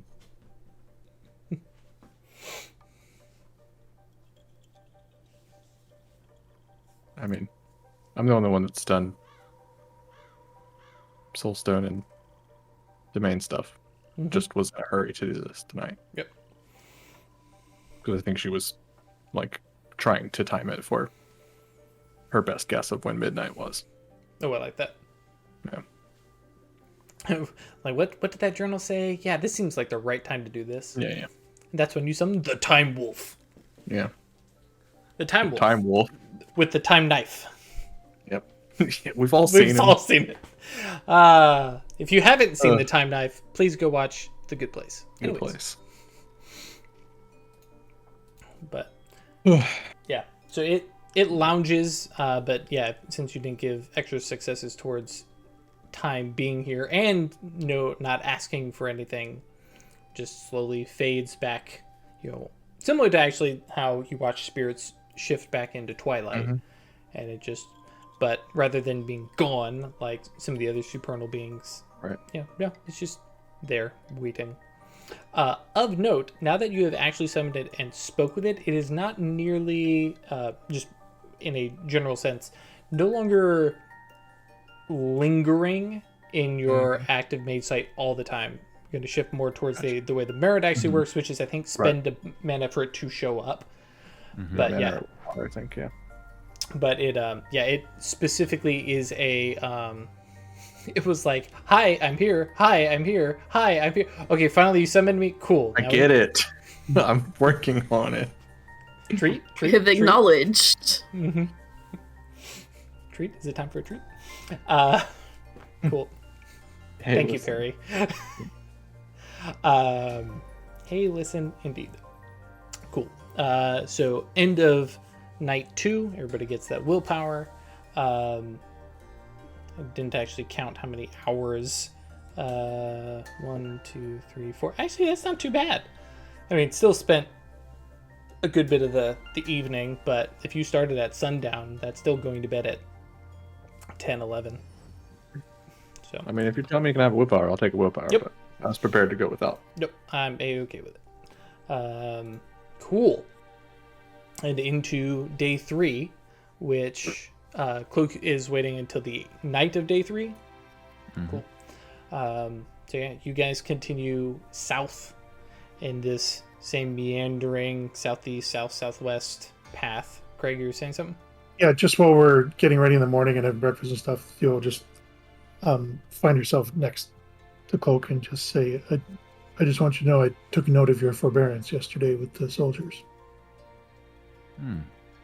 Thank you. Based on my impressions of you, I imagine it was difficult to not jump in and de-escalate. So I wanted to acknowledge.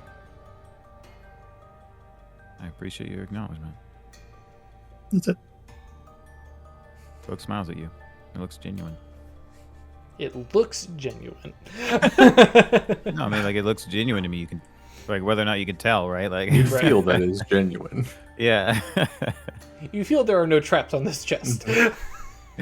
That's right. You believe there are no traps. Yes. You feel that there are some. Yes. And you know he doesn't smile often, so. Right.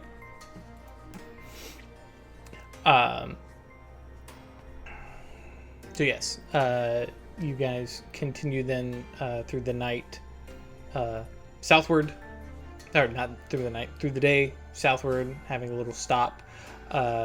Rilla asks a couple more questions of Cloak about the dedicated magical tool and the idea of this, the same stuff, and some of the stuff I know that you're planning on doing with the character and dedicating more broadly. And Rilla, especially being an Abrimos and into Prime and Yantras and stuff like that, it's like, interesting, that's a concept. And because Rilla still does not have a dedicated magical tool, and so the idea of doing something that's not a tool to carry around but something broader, and for her, as you and everybody else can kind of hear the conversation, is very intrigued in the idea, because a dedicated magical tool is pulled in and is part of your pattern, and so she has been looking for something not necessarily utilitarian, or a part of her past, similar to the Asone or the Hag Stone, but she is thinking of something that, because she is actively trying to shape her shadow name and her persona, and having seen the names that you all have taken and the way they've shaped it, she's being very, very methodical, very scientific approach to it, and is trying to adjust the way her nimbus works and things like that. And she's very, very carefully trying to direct that. So yeah, the idea of like, oh, I don't need to take a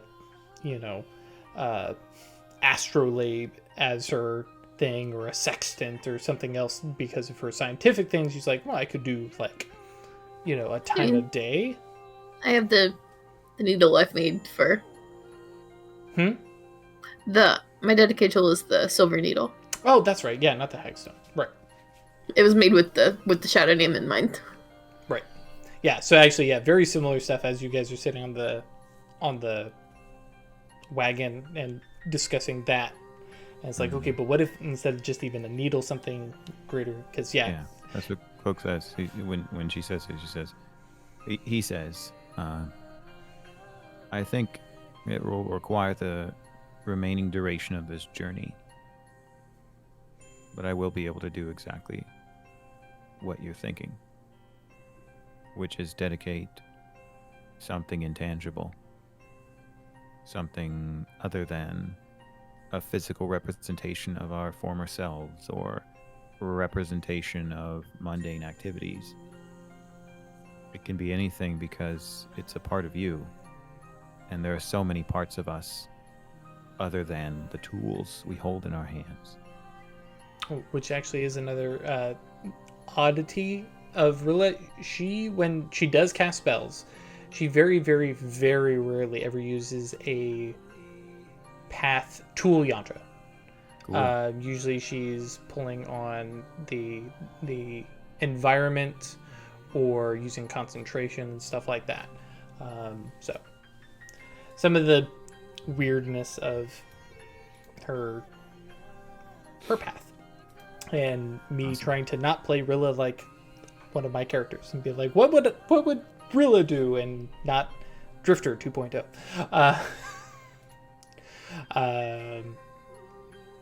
Right. So through the day, of note, as you guys are kind of nearing the end of the third day, you do see the patrol, the cavalrymen at a distance, but well off and not headed in your direction, but you can see that they're moving. It looks like while you guys are doing this zigzag motion south, they are more hauling ass south, and then searching areas and stuff like that. So yeah, they are in some kind of search. This is just the story hook, there's a possibility looking into where these guns have gone or something like that. Should you guys want to do that whole get reputation with the U.S. Army Fort Leon side quest? I don't think it is. Yeah, a lot of head shakes. I'm like, that's fine. If you don't rep with Cloak's this probably gonna look faction. into it. Correct. Sorry, what was that, Ruff? I couldn't quite hear it. Cloak is probably going to initiate a search for information in the astral, and then if nothing turns up, he's not going to invest too much time in it. But he suspects that somebody's talked about these guns, and it'll lead him somewhere. Gotcha. So. Okay. Yeah, definitely something I might be able to do next session. We'll see. Cool. He also has other things in his mind, Right. He needs to find a god to help a man. I saw that aspiration. I was like, oh, yes. Been there for sessions. Yeah. Let's see here. Going through my notes. Okay, cool. So you guys get to the end of that third night. Make camp, set up shop. Does Cloak put any particular ritual into leaving behind his Asone? He does. Mm-hmm. The Asone for him represents community. It represents opportunity. It represents moving from a familiar past to an unfamiliar future. And it represents restraint. And I think a campfire is a great representation of a lot of those things for him, because a hearth is a place where people come to feel safe. When you build a campfire, it needs to be contained. Because there's a lot of potentially unbridled energy there. And the purpose of building it the way you do is so that it warms everybody, allows you to cook and eat without destroying everything around. And so if people are up and watching, that's fine. He's not doing this in secret. Mm-hmm. But once the sun goes down, he sits in front of the campfire, and then he's going to cast an improvised spell of knowing, or I guess unveiling, but 1-dot spell of space, broad scale down to try and find a pocket beneath the ground. Okay. So he's going to try and map out the spaces underneath the campfire, right? This spot where we've designated where we're going to camp on the last day. And he's going to look for a space in the soil, right? That's open or with rocks and stuff, whatever. And that's where he's going to place the Asone. Now, this is not even dig. He's going to send it there. And the reason why he's going to do it, he could just dig, is that he wants it to not be damaged or destroyed. He wants to leave this symbol, this representation there, and integrate it into the soil so that the bone will become a part of the soil. Right. That it won't just get dug up. I like that. Cool. Yeah, no need to roll dice. Badass narrative stuff never needs dice rolled. Awesome.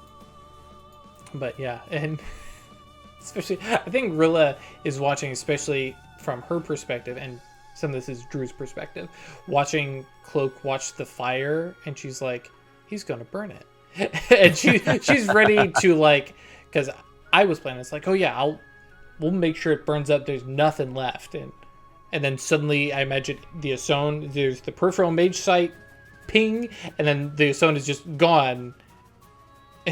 She kind of starts a little bit and looks over and goes, what'd you do with it? I placed it in the ground. Right. She goes, oh.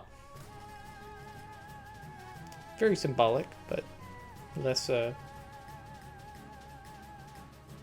flamboyant than I thought you were going to do. And she looks over at the fire, and she still casts the spell that she was ready to cast, and the fire just kind of gets bonfire large for a moment, and then drops away. She's like, yep. Well, he then says, well, I appreciate you being willing to help me. And if you would like a token in gratitude, I'd be grateful if you would accept these. And he has in his hands the shells that he had wrapped around the Asone. Oh.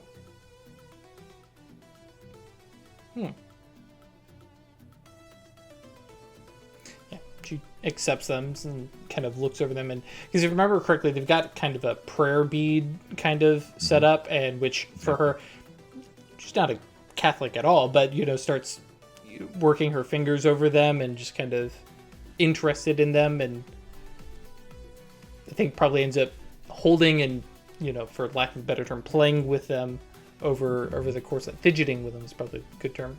Playing with them over the night. Or worrying. Worrying. That's a good. I learned that word, or I remember that word in our space game. Oh. Yeah, the magical worry stone, and Tully just kept shouting, "I am worried. Trust me." Oh, I set mine to work. I had a big Labradorite one. Here, I've got an orb. That's the same. Orb. Yeah, no, I Honoring that. I fidget with my squishy venom. All venoms are squishy. And So what wild shit happens? Where's the snake? Okay, and right, my bit that I have finished up with, I'm going to find we have little scrubby trees, right? Oh yeah. Yeah, and I'm just going to wrap it around and tie it off on one, so that it will be Kind of whips in the air a little bit. No, it's more that I want it to be here and then to decompose here. Gotcha. So less of a flag and more of just let it just suffer the passages of time. Cool. Because it's full of little emblems and symbols of her past, especially way back. And Germany, west, out to purgatory. Just gonna tie it around the tree and let it go. Definitely think, Rilla and Jules have been asking about it. It's wait, scarf? This is the right, wrong weather for that? And, oh, okay. Getting the... Yeah, it would have been explaining what the little, this was a pattern for my grandmother's sweater, and... I like that. Canon Gisela makes terrible Christmas sweaters every year. Ugly Christmas sweaters, excuse me. They're not terrible at all. Cool. I mean, especially in the context, they're probably considered quite beautiful. Yep. Right? The whole All ugly the patterns, Christmas sweater trend started with us looking at the ones in the past. Yep. Fabulous. Anything else that you guys talk over or discuss that evening? Yeah. Cloak goes to Jules. Mm-hmm. And he says, Jules, you seemed curious about the rune that Rilla left. The runes and the high speech and it's okay. Well, I miss a lot of what I could have had. I definitely have some regrets of not standing the fires of pandemonium. And oh yeah. Have I not discussed that he saw pandemonium and noped the fuck out? Sorry, Chris, you Nope. did. No, you did not. I thought he was a Moros. You did not say this. No. Oh well, yes. I think you definitely said he saw what he awakened to, but I think you specifically did not say which realm it was. Gotcha. Yes. So in that case, yes. He says, yeah, I saw pandemonium. I saw people reduced to their and then nods at you and their subsequent parts and thoughts and desires and feelings, and this world of matter, and he kind of picks up and drops some rocks and all just gone, and I couldn't keep my metal. I couldn't and so it was tough. And kind of nods because knows that you have seen this place, and says the only thing that I wish that I had kept well, the biggest thing I wish I had kept was those symbols. The code. That's what you wish? I mean, if I had a second chance, I'd wish to be awakened again and maybe a place less terrible, but What do you think Pandemonium's real purpose and function is? it's a challenge. I mean, that much I know. I've spoken to Medito on all 5 realms, trying to understand if I ever got a do-over or something like that, a second chance, what I would wish, what I could handle, but What is the real function of a challenge? I mean, to It's weed an out. opportunity.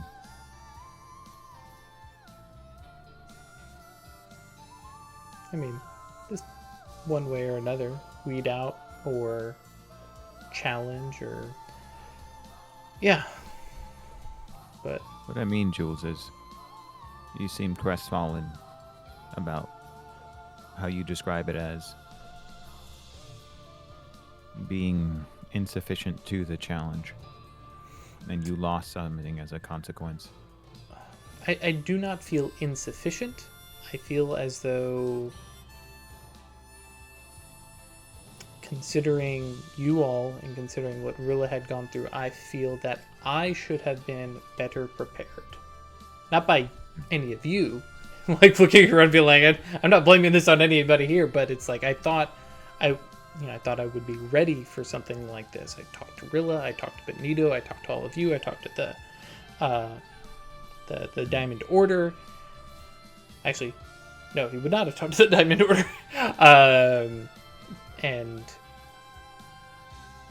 I thought maybe when something happened, I would be ready for it, and I could not keep going on.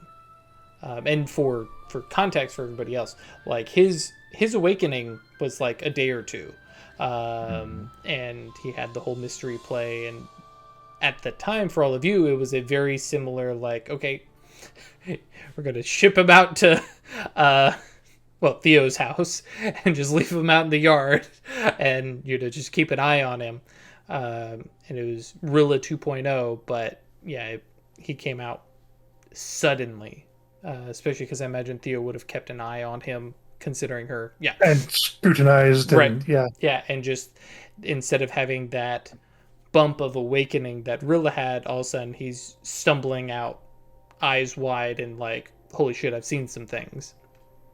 But yeah, no, he probably hasn't talked about what he saw, but yeah, he just like, I couldn't keep it up.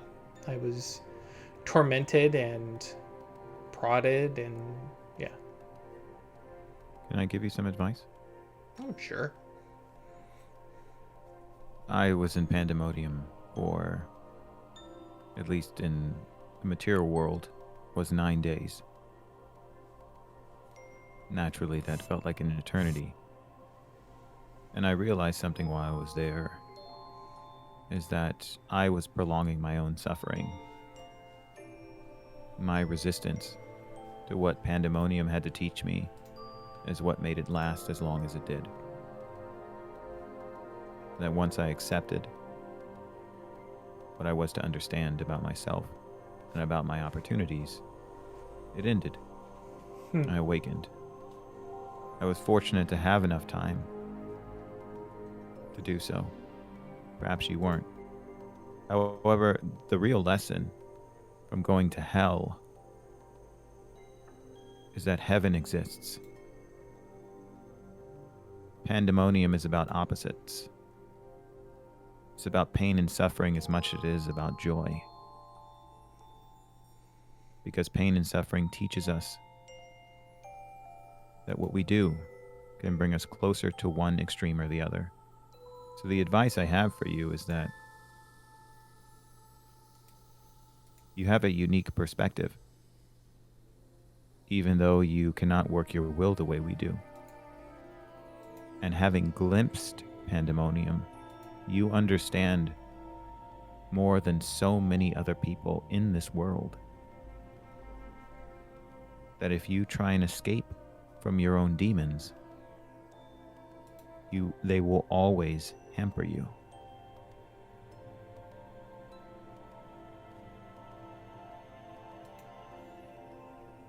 I have worked on that part, though. Good. Both literal and metaphorical ones. I've seen more things now. Now, of course, I feel like, oh yeah, I could handle it. I'd be ready. Kind of makes a shrug and, non-committal gestures, but... To be honest and vulnerable, none of us are really sure if we would make it a second time. Because the suffering we undergo is a matter of context. He kind of grins and kind of looks over. Rilla didn't suffer. Just gonna say.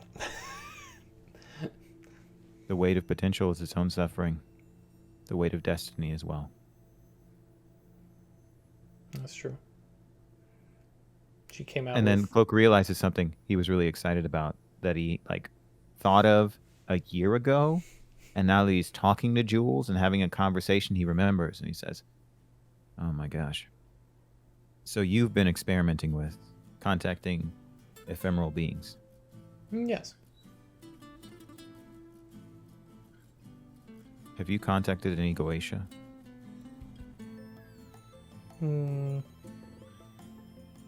Benito and I have made attempts, but as he has explained to me, Goche are not native to our world. They are far less populous than spirits or even ghosts. Ghosts are easy to find, spirits are everywhere. Goche are intermittent and usually only in places of vast populations. Are unlikely to find one in Purgatory Bluff unless there's enough, what did Benito say, resonance and the interactions of unique circumstances. Such as those you find in Haiti. Perhaps. That's my understanding. The reason why I ask this is, in Vaudou, one thing that happens is you form a temporary bond with the Goche. And they help you understand yourself and help you reach new heights. Help you see the symbols you're meant to see. If you'd like to do that, I could help you.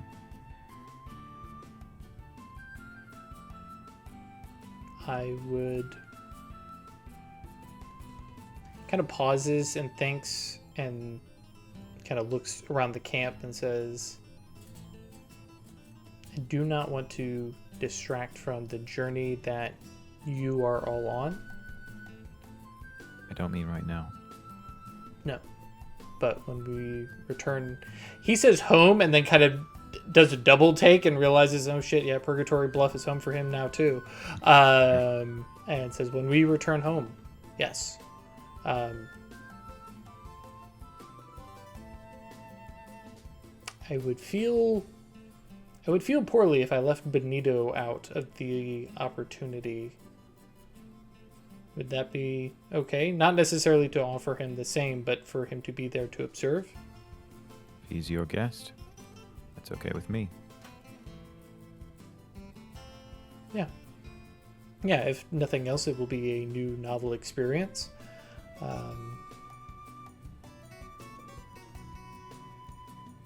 And yeah, I mean, but yeah, he's weighing things and then kind of nods. It's like it's similar to, summoning spirits with Isabel here. If you are here and it is a Goetia, and yeah, well, And if I do that, I'm going to feel obligated to work with Theo and speak with the dead.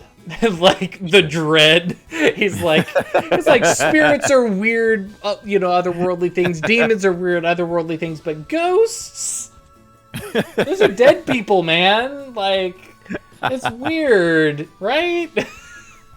Which is possibly a conversation he has had with Theo before, where Theo's, well, actually, does Theo treat, in her mind, does she think of ghosts differently, like as a different category from the other ephemerals, or does she, no, they're all just ephemeral beings? She thinks of them differently, but she doesn't think of them as people. Mm-hmm. She thinks of them as echoes, like a residue. Right. Yeah, because I remember back when you were talking about sending on Elliot to, it's like, oh no, we're freeing your soul. Was the idea? Oh no, she's very aware that there's no soul there. Right. So this is just an echo lingering behind after somebody's gone. Gotcha. You're doing it a service by helping it move on. If they want to. Yep. But yeah.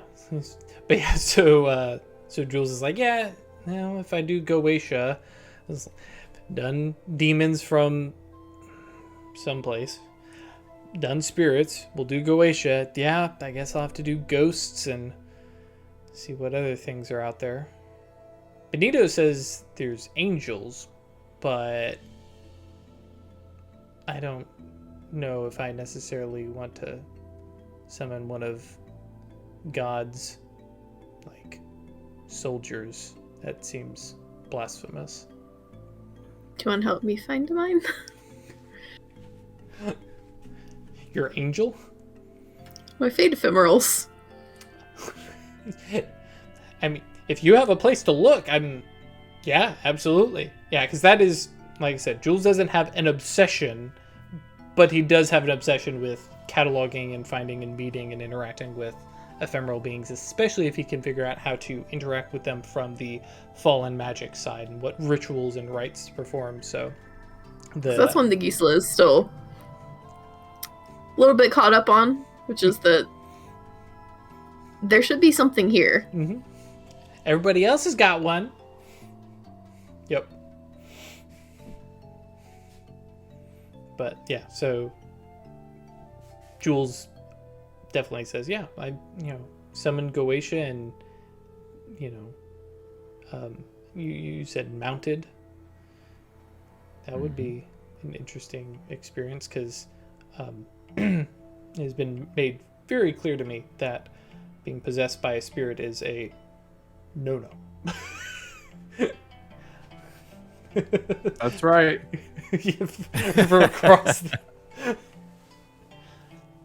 Actually, yeah, because Jules wasn't there for the claiming, but I think the explanation, because I feel like I remember us discussing it.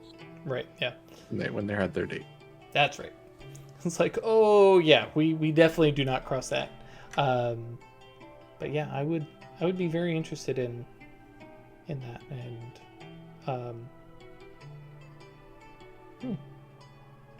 where would the Goche come from? From the Temenos.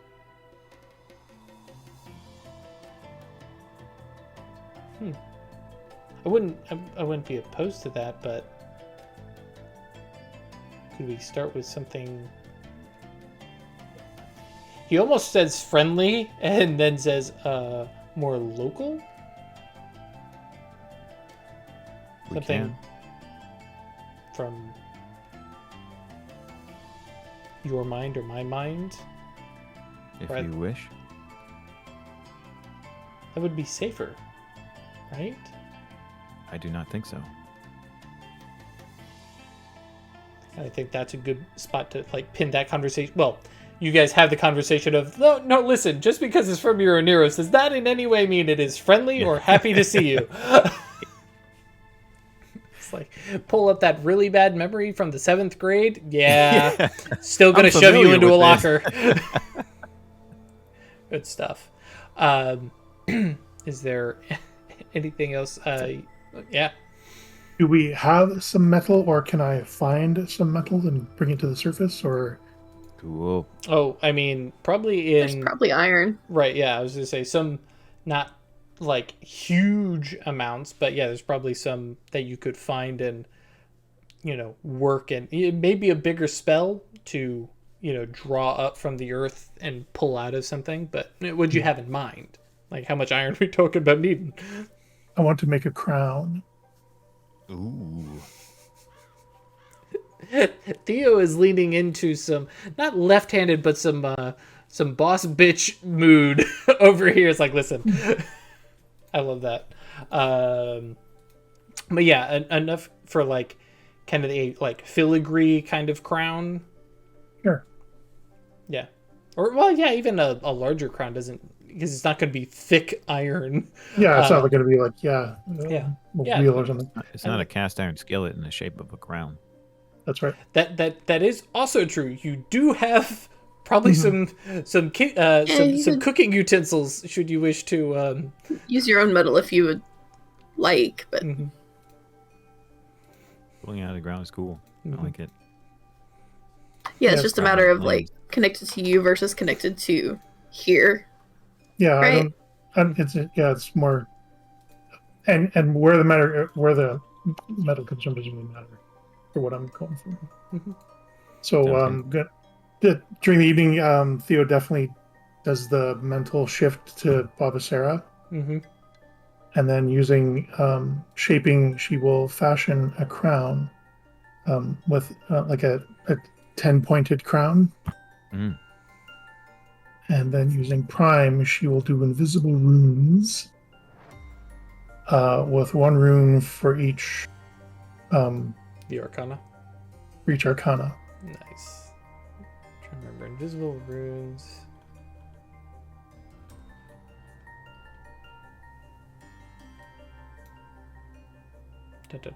Short message. Oh yeah, that's right. This is Songbird tagging the neighborhood spell. Mm-hmm. Yeah, I like that. Cool. And how long is that invisible runes going to last? Because we might actually need to roll that one. I actually want to tie that one off. Oh. Same question. So indefinite, you mean? Yeah. Like, okay. That's a big in spell. Yeah, you gotta roll that one. Oh shit. Because that's, let's see, you've got Prime 2. Mm-hmm. So you need -6. Yeah. In terms of duration, you don't need potency. Yeah. So very, very doable, but yeah. Mm-hmm. Year indefinite.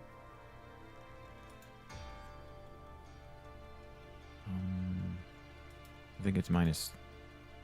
If you have Prime 2. It is a duration spell. -2, -6, -8. Yeah. Oh yeah. Yeah. So -8. -8 or because I've got Prime 2 already. It's a duration spell. Right. So that puts you at 1 day, and so then week, month, year. Oh right. Yeah. Right. Yeah. Okay. All right. And indefinite. And I just need one for the events. One reach for the scale, and then an additional reach to make it indefinite. Why the scale? Oh, sorry, not against for duration. against duration, and then one more for indefinite.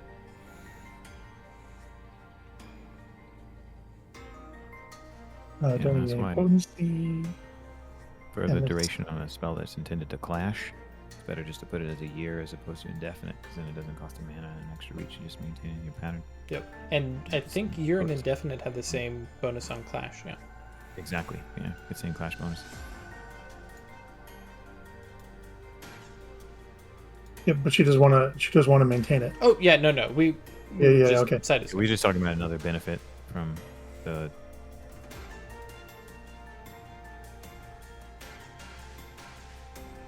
I want to try and bring in, having scrutinized Rilla's soul during her awakening, Mhm. and having scrutinized Jules' soul during his Failed awakening. failed awakening, I want to try and use those as yantras. Ooh. Yeah, you can certainly try. So that'd be 3, 4, willpower, and can I take some extra ritual durations? I guess Sure. just one. Get 3 hours at my 3 hours, right? You're at Gnosis, 3. so 1 hour. Oh, 1 hour. Okay, so I'll do an extra. This will take a while. Oh, that's not a minus. That should be a +7. Yep. And that's 2 reach, which is fine. Because it's 1 for advanced duration and then an additional to make it indefinite. Okay, that's Yeah. fine. Yeah, it's still fine. So 3, 4, 5. -1 is 4. Mm-hmm. I got that right.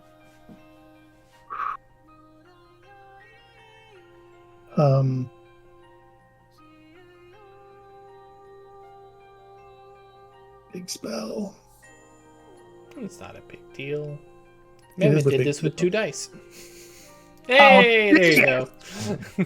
3 successes. Way to go. Spend your willpower at dot. Mm-hmm. Relinquish it. And a Safely. mana. Wait, mana? Isn't it a mana? Oh, just willpower dot? To relinquish safely, yeah. You still owe mana for the indefinite, but yes. Yeah. Okay. Yeah, and Okay. I think, especially it being prime, everybody's peripheral mage sight, goes off, but Rilla especially goes, what was that? And, mage sight turns on, she can see the, little crowns. Now, you said 10-pointed crown. What does the crown look like? Because knowing where this might be going, A mundane sight, it just looks like a crown with 10 little raised bits on it, with little circles. Gotcha. Mm-hmm. But to awakened eyes, you can see all the different arcana grouped in pairs spread around the crown. Gotcha. So basically, like the 2 ruling arcana paired up, That's right. not doing the pentagram over your head or anything like that. Pentacle. No. Yeah. Okay. Cool. I like that. Which I imagine when you set it on your head, you got matter and death. Well, you because it could go any way, right? Right. I know about the way you're sitting it. The way I would sit it, yeah. Yeah. But I'm not wearing it.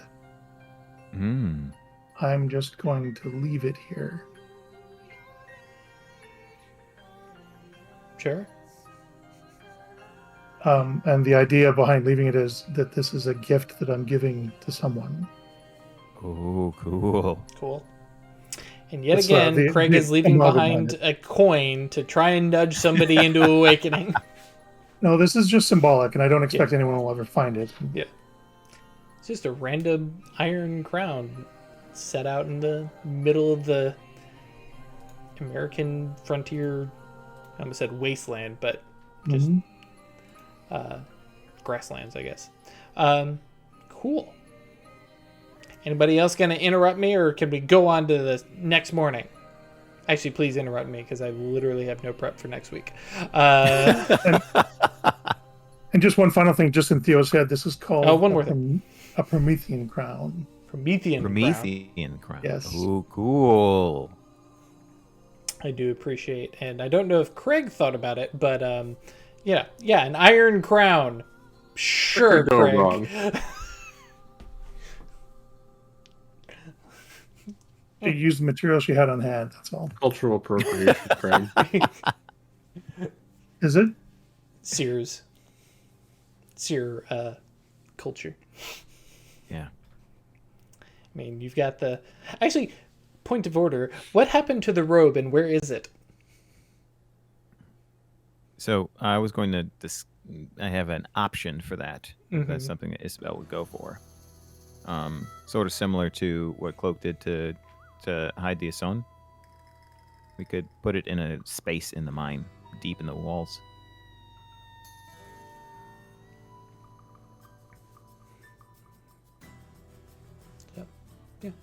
Another thing I want to bring up, just It's a place people won't bother it. It's up to you. because as Milo V3, thanks buddy, has pointed out, artifacts are not like invulnerable. They have higher durability, but they're not like limited to being destroyed only by something like the Ocean Ouroboros or anything like that. One can destroy them, just takes a little bit extra effort. All right. So Yeah, like did we wanted to destroy it, right? I would have been in favor of just getting rid of it then. Yep. Thunder that. Burn all Yeah, that's why I was asking. Like, could you just sort of disassemble it? Use fucking matter. chop it up. Yep. so Throw the 3 dots of matter and death. Turn it into gas. Let's get a big knife and a fire, but sure. Yeah, I was just gonna like unravel it and burn the threads. I like that. works. Which I think may actually be just to so we don't retcon anything. It's just that discussion and we're hanging out and it's like, what are we gonna do with that thing? And really Get goes, rid of it, yeah, kill it. like we could just burn it and see what happens.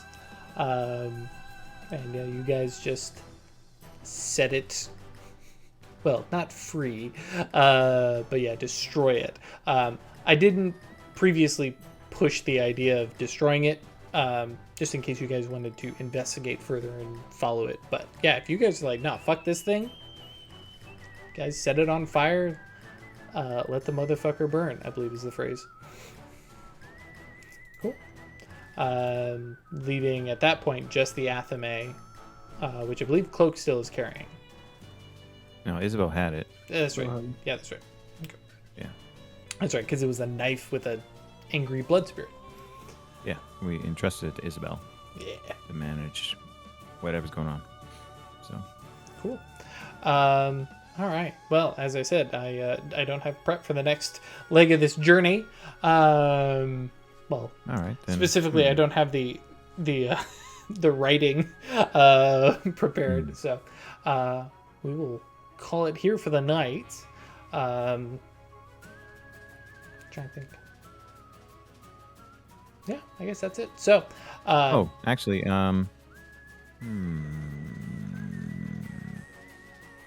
yeah, let's do this then. Mm-hmm. Considering it's in another few days that Cloak has been at Tenochtitlan, right? Mm-hmm. He has acquired what he believes to be reasonably sufficient knowledge to try and make an offering to and engage with who might be a possible aid to Salazar. Cool. So he's now at 5 dots of occult. Mm-hmm. And yeah, if you want to have a couple minute scene. Considering where we're at, and Yeah. because I do want that to take some time, we may start with that next week. Okay, no worries. Yep. Because I was like, ooh, yes, because I want that to be, because that's going to be a it's going to be a barter. Yeah, That- exactly. One thing I did want to do is I wanted to offer to show Cloak fate connections. Isn't that what you did in the first day? I mean, we just kind of chatted about it for a little bit. I was gonna like use the Prime site and show you. Yeah, that's what I thought. Oh, okay. I didn't realize you wanted to engage that in character again. 'Cause that's what I assumed was going to happen that following morning. when we had that I think you conversation. guys had basically talked, but I think Yeah, now and she said, "Well, I'll do it for you in the morning," but I might have misunderstood your out of character intent. I know. I mean, I just said like, yeah, we can do that, but then we never did. sure. Fair enough. Cool. Cool. But yeah, Hell yeah. spending the night. Well, especially because at this point you are now at the end of the journey. It's like, okay, Grateful. we have a chance to sit and Yeah, I also feel like she wasn't really talking a whole lot during this whole like 3 days of contemplation and work. that's true. Makes sense. She's been like, I have to get this scarf done in 3 days. I like that. See that? Cool. What's the spell, right? It's shared sight, so it's just prime 1 plus fate, so it's a prime spell. But yeah, like I said, it's a narrative thing, so you don't need to roll. Yeah. Can we retcon it slightly that you were able to do that before he removed the last lingering sympathy on the Asan. Oh yeah, to see it, Yeah, sure. it all, and I like that. That'd be cool. That's really cool. And it's like, yep, I've checked all the space connections. Let me take a look at the fate stuff. Yep. And I imagine with Cloak's plan for it, like there's just this one little thread left for its existence for quite some time. As it's just be like, nope, I'm going to be buried under the earth for like a couple hundred years. Thanks. Yeah, unless something else comes in and happens to it. It's just got the one. Cool. I like that. Awesome. Don't do it, Ziggy. Oh, the window's closed. It's fine. All right. Yeah, and that does a lot for him because it crystallizes his understanding of his own connection to things, and that kind of fluid, more abstract nature to it. The other side of connections. Exactly, which he's been really eager to perceive. Cool. All right. Well, Thank you. thank you all for joining us. As always, if you want to join us on Discord, that's www.yeetinto.space. It is a-okay to join us right now. Come, just hang out right now. Doesn't care. Don't worry about spoilers. Come hang out, chat with us. We'd love to hear from you, hear about your wacky adventures. Come hear about what happens when you take Chronicles of Darkness to space. It's been a ride, and that's just happening in one channel, and we got other stories going on, and then we got pictures from cats and dogs and snakes, and somebody had rats the other day, I think. So Lions, tigers, and bears. I don't think we've quite crossed into that yet, but Do you have a pet bear and you watch our channel? please If you haven't contact showed it Chris. to us yet. If you haven't showed, if you've been refraining from sharing, You've been holding back on us. How And dare if you're you? already part of our Discord and don't have a pet bear, don't try to adopt a bear. Yeah, please don't. Licensed professionals, rescue zoos only. Thank you very much. Do show us your bear pics though. Like if you see them out in the wild. BEAR. Don't go out. Yes. Yes. Bear pet. Don't go out to intentionally get any. I mean, when I was in what was it, Tennessee last, there was one just like chilling by the side of the road. Those are okay. Like Do not. 30 feet off from the road, just like sitting, like leaning on a log. I mean, it's the bear. What are you gonna do? Nothing. A bunch Keep of people driving. stopped cars to get out of the car and just like take a photo of this bear that's just hanging out. Just chilling. But I would take a photo. I don't know that I would get out of the car. To Right. do it. Yeah. It's like I can roll the window down and be fine. Yeah. So come by Discord. It's a wacky place, and you think we're nerds just watching the show. Just wait. But wait, I there's don't know, more. would give them that impression. Yeah, more Sanderson and Final Fantasy references. We got an entire channel for video games. Yeah, trust me, it's a great place to hang out. You are welcome here, as you are. If you want to support us monetarily, that's patreon.com/occultistsanonymous or staylucky.club. That money goes towards hardware upgrades, art, which I need to talk to Brenna about, and stuff like that. And and of course we got merch. Also, if you have merch ideas, please don't draw anything. Please don't do anything like that because that makes things funny. But if you're like, oh hey, there's this one funny line, or this is a thing that keeps coming up, or whatever, let us know. My wife Amanda likes making the merch, but doesn't always have the creative drive to be like, oh, I came up with a thing. Also, so yeah, and it's also really cool if like we get stuff from you guys. That, at least on my end, I think that's cool. So, yeah, we'll catch you all next week. See you all soon. Bye.